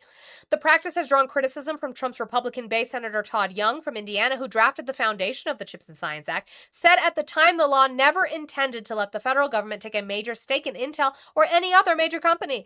The legislation signed by then-President Biden in 2022 provides federal subsidies to domestic semiconductor manufacturers to boost domestic production in the U.S. Yay, America first! W. Joe Biden and your America First policy. We appreciate you. Despite backlash last summer, the Trump administration moved last December to take a $150 million stake in Xlight, a startup developing laser technology in exchange for federal incentives. But this is the stuff they don't want you to know about, which is why we're talking about it. Okay. As we're sitting here, guys, I have $13, lucky number 13, left in my goal today. If we could work on getting that done, I would appreciate it as we're sitting here. It would mean a lot to me. Thank you so much. All right. A couple things on Iran real quick. Not very much, to be honest. We're continuing strikes back and forth. Crude oil is going up and down. The stock market's going up and down because of that, but also because of drops and sell-offs in AI. And then I guess Apple had a good reading today, so it shot back up. Anyway, it was announced that Iran attempted to fire missiles over this last weekend, and so Donald Trump reacted in the most Donald Trump way, which is like, we're big men, I alpha. And then on the attack, the drone attack on the LNG tanker off of Egypt, what can you tell us about that? And is there any indication it's Iran related? Does it represent? Well, I'm going to give you a report. I've been briefed. It's a little more of the same, but it's going to be straightening out. It's going to be straightening out. In the meantime, we're going to be hitting them very hard because it's our turn to hit them. They know it's coming. It's our turn to hit them. This is not Battleship, you dumb bitch. This is not Battleship. You started this in February 28th of 2026. You started this by bombing them alongside Israel. And the reason Marco Rubio gave was to say that they knew Israel was going to strike them anyway. And so there was a warning that our bases would be attacked because Israel attacked them. So we attacked them too. That was the original reason. And then it was, we're trying to keep them from having a nuclear weapon. And everybody was like, hey, I thought that we obliterated their nuclear capability in June of 2025 with Midnight Hammer. And they were like, oh, no, we did. You're right, we did. Including Pete Hegseth, who said this. We did obliterate it, but we didn't obliterate their ambition. Okay, cool. Now it's our turn. It's our turn. It's been our turn the entire time. We started this shit. It's not a back and forth. Maybe just be better at doing the deal. I thought you were the art of the deal person. Doesn't seem like you're so good at it. Here's General Keane, who I don't agree with in his entirety of his statement, and we can talk about that. But General Keane, who, by the way, if we remember, left, he was like forced to resign from underneath the DOD. Well-respected general. And saying how we've been in the negotiation phase for 4 months, we're not getting anywhere. Remember, this was supposed to be 4 to 6 weeks. Now they're saying 4 to 6 weeks was just the actual bombing period, even though we're still bombing. And now this is the negotiation period, which we're not getting anything out of. Here's what I think we are, Trace. Look, we went to a ceasefire on April the 7th, began negotiations on April the 8th, because the Iranians were making overtures to us that they were willing to negotiate over the Straits of Hormuz. They've been willing to negotiate since the beginning. They were negotiating before Midnight Hammer. You know how I know? One, I was here and I've reported on it, but also two, I'm reading this book called Regime Change, where it's reminding me of all these things we might have forgotten about, where they were in the middle of negotiations. Specifically, the mediators were the people in Oman, the foreign minister in Oman, and they were negotiating. Why do I keep doing that? Negotiating with us. When we bombed them in Midnight Hammer. They've been negotiating with us. I can't say that word anymore today. I'm done saying that word. We had conducted 38 days of epic fury and roaring lion, a combined operation with the two most proven militaries in the world today, focusing on Iran. And we stopped after those 38 days with, most people think, about 14 days to complete all of the assigned military objectives. So we went into this negotiation phase. And we're in it now. We've been in it for almost 4 months. And we don't have the Straits of Hormuz open, although we thought we had an agreement, right? Which he's going to talk about. That's where I will disagree with him in a minute. I'll let him do that. We've been negotiating since before. Way before. Before Trump came back into office. Right? So we had a deal with Iran to not enrich materials above 3.67%. Everything that I've ever read is that they were complying with that deal on the facilities that were listed in that deal. Nobody's been able to show me documentation to the adverse. Donald Trump came in and he tore that up. But instead of, hey, we would like to rework the JCPOA and not tear it up, he just tore it up. Didn't have a deal on the table. Biden attempted over and over to reach out to them. They were willing to talk. We were having negotiations, but we just couldn't get a deal done. And now here we are with Trump, who's saying he's going to get a deal done, hasn't been able to get a deal done. So what are we doing? 4 months. And we don't have the Straits of Hormuz open, although we thought we had an agreement, right? Just a few weeks ago, our president signed it, their president signed it, and within days of that, Iran violated it. Incorrect. That is where I take issue. So yes, we had the Memorandum of Understanding, which was not a deal. The Memorandum of Understanding was an acknowledgement of 14 key points that was going to lead us to a 60 days worth of negotiations and deals. But point number one in that MOU, you can still go read it. Point number one in that MOU was no more bombing, no more threats. No more threats. We do not want to hear threats from Iran. We do not want to hear threats from Israel, specifically Lebanon. And we do not want to hear threats from the President of the United States. And guess what? Donald Trump, the next fucking day, gave out a truth threatening Iran. So who broke it, General Keane? Because you said within days, Iran broke it. It sounds like the next day, Trump broke it. And Israel also broke it because they were still occupying and bombing Lebanon, which violates point 1 of the MOU. But you want to sit here and say Iran broke it, I guess you can, whatever delusion you have to tell yourself. And they've continued to violate a tentative ceasefire agreement as well, and we've been retaliating, and each time they do it, we strike back a little harder on that. The second thing we really want to achieve through this diplomatic phase is certainly some kind of agreement over their nuclear enterprise. And when you look back on it, do you think we're close to getting a deal on the Straits of Hormuz, number one? Are we getting close to a deal on a nuclear enterprise? I don't think so. No, we're not. As we can see, we now have the Houthis in Yemen that are starting to block and shoot at ships trying to go through the Red Sea. So the Straits in the Red Sea now are becoming an issue. We are now bombing alleged terrorist groups in connection with the IRGC in Iraq. Our Gulf neighbors are being hit. Like, we're not any closer to any kind of deal. We have just made a mess. Once again, the United States making a mess in the Middle East. I think the evidence is pretty clear. So what it remains here, and I think the Trump administration, and likely the president, is already reassessing the diplomatic strategy we're on. And do we still have a realistic option to accomplish our assigned objectives if we can't do it through diplomacy? I think we absolutely do. Oh, the excuse that we'll just bomb them. We'll just keep fucking bombing them to submission. That'll work. That's worked in de-radicalizing generations. That's always worked for us. Yeah.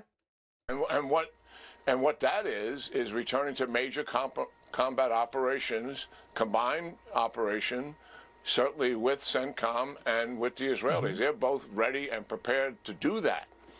And what would that look like? Well, it would be actually bigger and more comprehensive than what Epic Fury has, because we have more targets through intelligence to take care of, and we also are at full magazine depth to deal with those targets. So it would be... Not according to Pete Hegseth. No, we have depleted munitions. An all-out attack on their weapon systems, drones, missiles, whatever's left of their nuclear enterprise. I thought we obliterated it. He did not say ground invasion. He did everything in his power to not say ground invasion. Because they don't want to say it. They don't want to say it. All right, 10 minutes.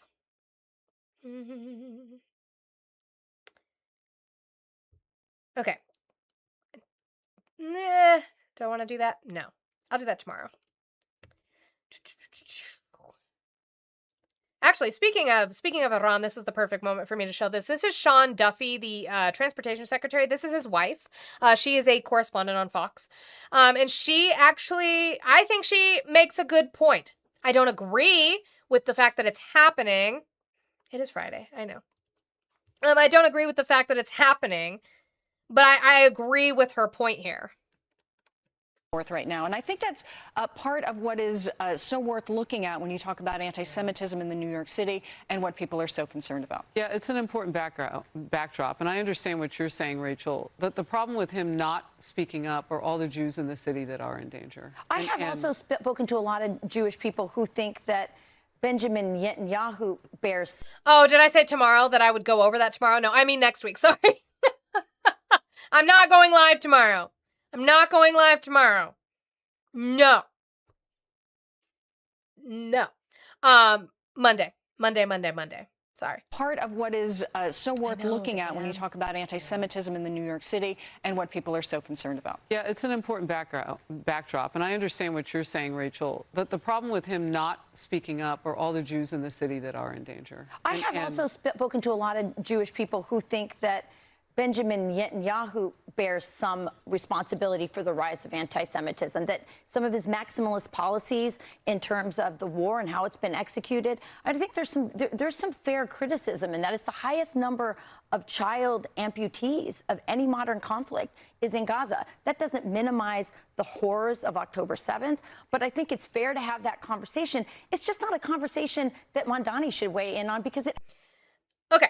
So now she's going to go off on her Mamdani rhetoric. That's fine. But what she said is right. She is correct. Not yet. Netanyahu. She is correct. She's correct. Bibi Netanyahu holds some accountability and responsibility to the rise in anti-Semitism, specifically in the United States. All that the American people are being shown, and I'm not saying it's right. It is not okay. We do not accept, I do not allow anti-Semitism on this platform in any way, shape, or form. We critique the Israeli government here, including Netanyahu, not the Jewish people or the Jewish religion. But this is critiquing Netanyahu. He bears that responsibility because what the American people are seeing is that they are seeing a war being fought with their tax dollars while they can't afford gas and groceries. What they are seeing is a war being fought, paid by our tax dollars, that is killing thousands of women and children and being directed by Bibi Netanyahu. And unfortunately, people will delve into those tropes of hate to justify it. It is not okay to blame the Jewish people. It is okay to blame the government. Totally fine. So I think he does bear responsibility for the rise in anti-Semitism we are seeing because it looks like the U.S. is being jerked around by Israel. That's what it looks like. That's what it feels like. It's what the money seems to be doing. Our money is paying for genocide, and now our money is paying to bomb innocent civilians in Iran with no benefit to us. Where's the risk reward on that? Because they never had a nuclear weapon. Where's the risk reward? What's the reward that we get for Israel genociding an entire ethnic group in Gaza? He bears responsibility for that. Now, I will let her finish because I am good faith in that way, even if I disagree with her point. She is saying Mamdani should not weigh in on because it has... Sorry, let me finish where she says that so you can have it. It's just not a conversation that Mamdani should weigh in on because it has nothing to do with his city. And he said he was going to run on fixing the city, and the city's getting worse. But I think in specific... That's not true. The city's not getting worse. Mamdani has one of the highest approval ratings that we have ever seen in regards to a Democratic politician. Most recently, because the Democrats' approval rating is such shit. Mamdani is at that highest level. New York is fine. Stop. Specific to this context only, like if a mayor of a foreign country was talking about arresting you, you'd probably have an opinion on it. You know? But he could just let it go. Have a comment He just on gives it. Mamdani power by even weighing in on it. Yeah, and you guys give power to him by continuing to talk about it. You're breathing the breath into the enemy that you don't want, but you're giving him that power. Yeah, he acknowledges that he does not have any power in his position to be able to arrest Netanyahu if he comes to New York, but we do know that he has an ICC warrant out for his arrest for war crimes. And maybe we should stop letting that motherfucker into the United States. Let it go. I don't think He's not gonna anybody happen. needs to give Mamdani power. He's running the biggest city in the world. But he doesn't have any power over this issue. All right, U.S. forces. Incorrect, and he admitted that. But I agreed with her in her first point there. There is responsibility that is borne off of Netanyahu for that. W is to Juicy Juice for the $3 train you said for $1. So thank you so much, guys. That leaves us with $10, and it's got 5 minutes. We've got 5 minutes left. You guys could dollar train that and get that done. I know you can. 10 of you. 10 of you can send $1. And we could have this done. What do I do? Before we go, I'm going to play this from Pete Buttigieg. Pete Buttigieg has been on Fox. He did an entire segment on Fox asking questions, and I just want to, just for the positives, Pete Buttigieg, I think, answers this question in a great way. And not even a question. He makes a statement in a great way, which is that we've seen the polling. We've seen poll after poll after poll where a majority of Americans, regardless of their political party, for the most part, except for Republicans and MAGA, are agreeing on these subjects. They're agreeing on things in regards to healthcare. They agree on things in regards to the economy. We have a lot more that we actually do agree with what we want to see progressively. If we remove our phobias and isms, there's a lot more that we agree on that we want to see together. And I think he did a fantastic job of showing that that's what he's going to focus on for his possible run. Again, I won't say that it's happening until it happens. Nobody's going to announce until after 2020, after midterms, 2026. After these midterms are done, people will start announcing. Do I think Pete is going to run? Probably. I do probably think he will. And so I think that it is an important thing to cover. Some are saying that she appears to be a sympathizer with some of those radical policy calls, eliminating the Senate, defunding the Department of War, ending all deportations. How do you see it? Yeah, look, I think that there are so many issues where about 2/3 of Americans are in agreement with each other and in disagreement with the president. And my focus is on those things, right?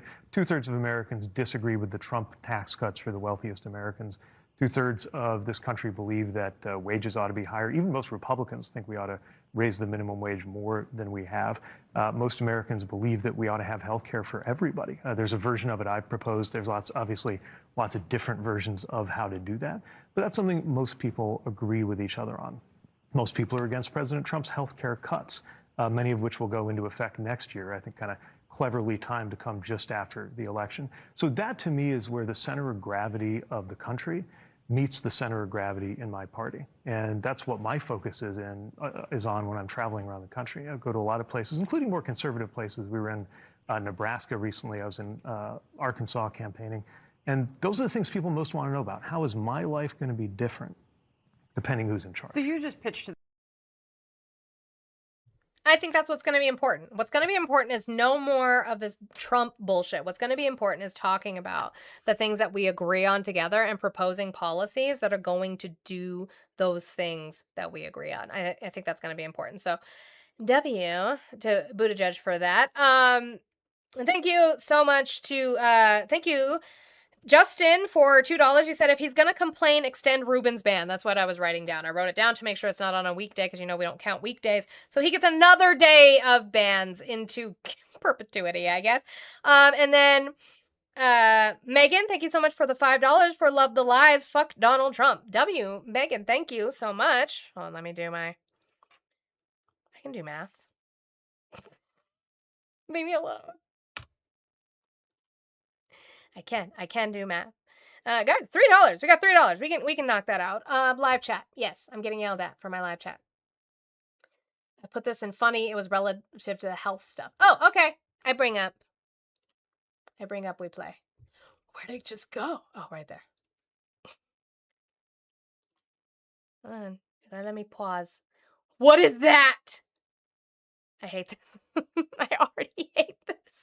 Safe to breathe oxygen? Godzilla versus Hedorah the pollution monster? Speak now or forever hold your breath. Godzilla, I'm sure you like oxygen because in pure form it's highly flammable, just like your atomic breath. You know, Godzilla, it sounds like you're in the pocket of Big Breath. Joe, you can't possibly believe this guy when he says oxygen is bad for you. Hey, I'm just asking questions. Who, what, where, when, and so forth. Why? Yes, that's the one I forgot. I suppose if he told you to jump off a bridge, you'd do it. I don't see why not. I've got wings, and I'm huge. Joe, think about it. What are the two most common gases in our atmosphere? Nitrogen and oxygen. Chemical symbols NO. No, they're telling you not to breathe it. Can't argue with that. That's like chemistry. That's why I recommend these OD supplements. Joe, that's an oxygen destroyer. One of those blasted things killed my cousin Timothy back in 1954. I'm sorry to hear that. Was he vaxxed? Woo! He rocked him. Godzilla wins the debate over breathing oxygen by breathing fire. Cantina. All right, let's settle it. It's not funny because these are really like the conversations that Joe Rogan's dumbass has. This is legitimately what his conversations sound like. Oh my God. Why does anybody listen to these men? Because he started out as a relatively good alternative. And he did ask real questions and had really smart people on initially. And then just fell apart. Also, why the I see lots of wonderfully beautiful people, including one of my mods, Casey, holding it down in the YouTube chat. Why the fuck are we talking about the key lime pie line?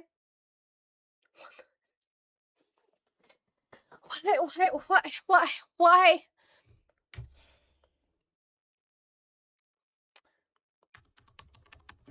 That one was later. It was the 2018 one.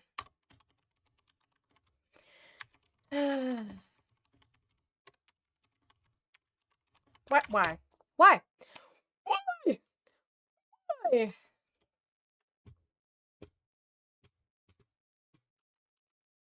No, yes. No, that one.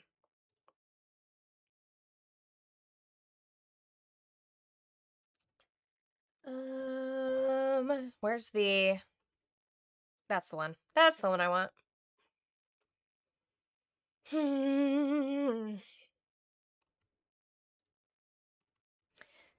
Montana judge upholds ruling that canceled Keystone XL pipeline permit. May 12th, 2020. 2020. A federal judge in Montana on Monday upheld his ruling last month that canceled an environmental permit for the long-delayed Keystone XL oil pipeline and threatened other oil and natural gas pipeline projects with delays.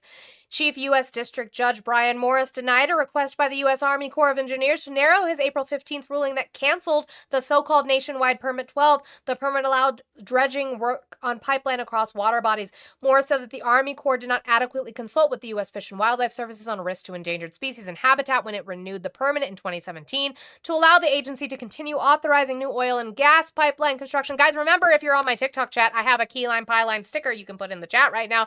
The judge revised his original ruling, however, to allow non-pipeline projects such as electric transmission lines to proceed, as they are less likely to cause damage to endangered species. The ruling does not block construction of Keystone or other pipelines, but without the permit to do dredging work, many oil and gas projects could be delayed pending further environmental reviews. It was the latest setback for TC Energy Corps' Keystone XL pipeline, which has been pending since 2008.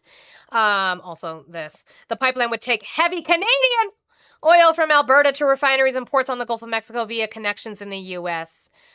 Midwest. So there was, let me see. And then we go to TC Energy. I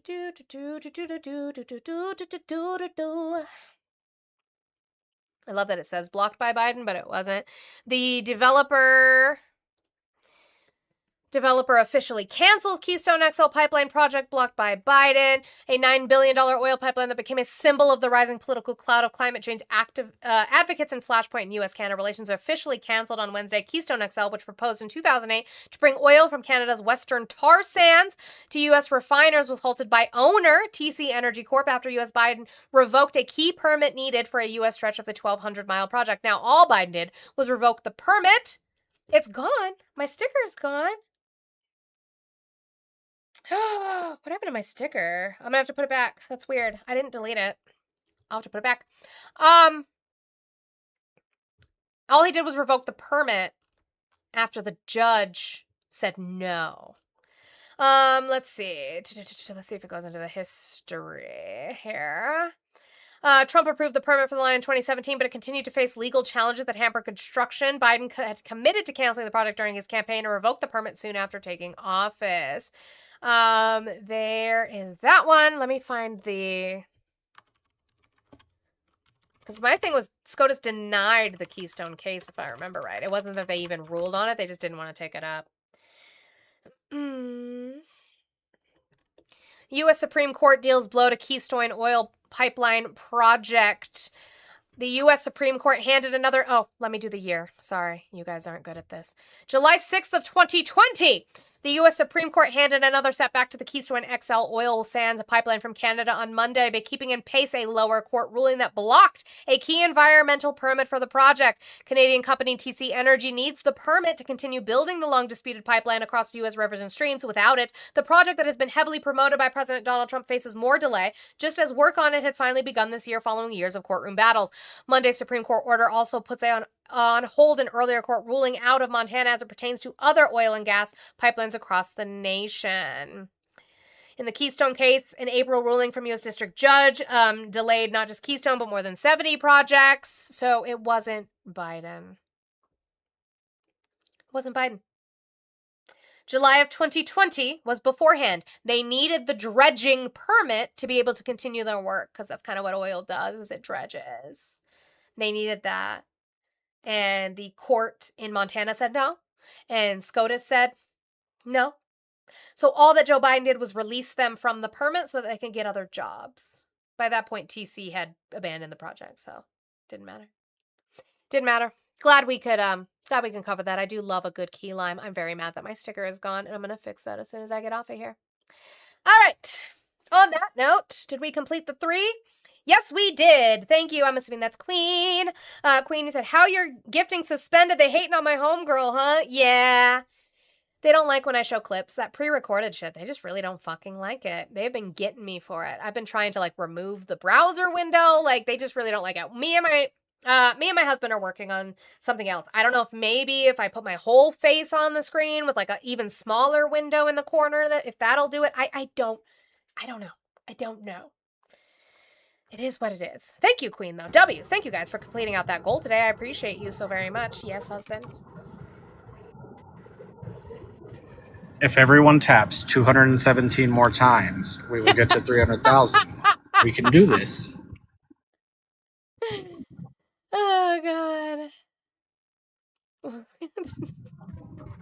We're not leaving here until you guys do your damn job. Until you do your damn... Who said that? I know you're hungry. You know I'm hungry. You know Best I can do is 10.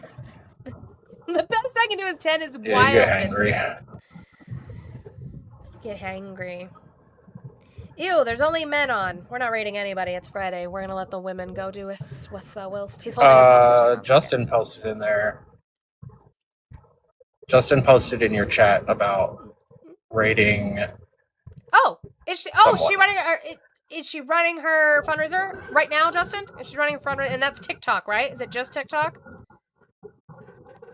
Because then we will go. Yes. Okay. Put her name in the chat. Put her name in the chat, and we can go do that right now. I will get rid of my husband, and we can go do that. Twitch and YouTube. I love you Justin, also. you gotta stay in tap real quick. Go away. Go away. Who are you? A man? Ugh. By the way, you just proved by saying that you're holding them hostage that you are Calypso. Congratulations. You just proved to me that you are Calypso forever. So there's that. All right, we're going to pin that. YouTube and Twitch, I appreciate you guys and your support. Thank you guys so much. If you were new to me, I hope you enjoyed it. Whether you come back or not, that's on you, but thank you. I will be back on Monday, 9 a.m. Mountain Time, whatever time that is for you, for Midterm Monday and then into our regular news cycle. As always, make sure you are taking care of yourself, spend time with friends and family, drink water. Unplug when you need to. It's a lot. It's a lot. It's a lot. Just unplug and go spend some time for yourself. Do something nice for yourself. Get yourself a sweet treat. And I'll see you guys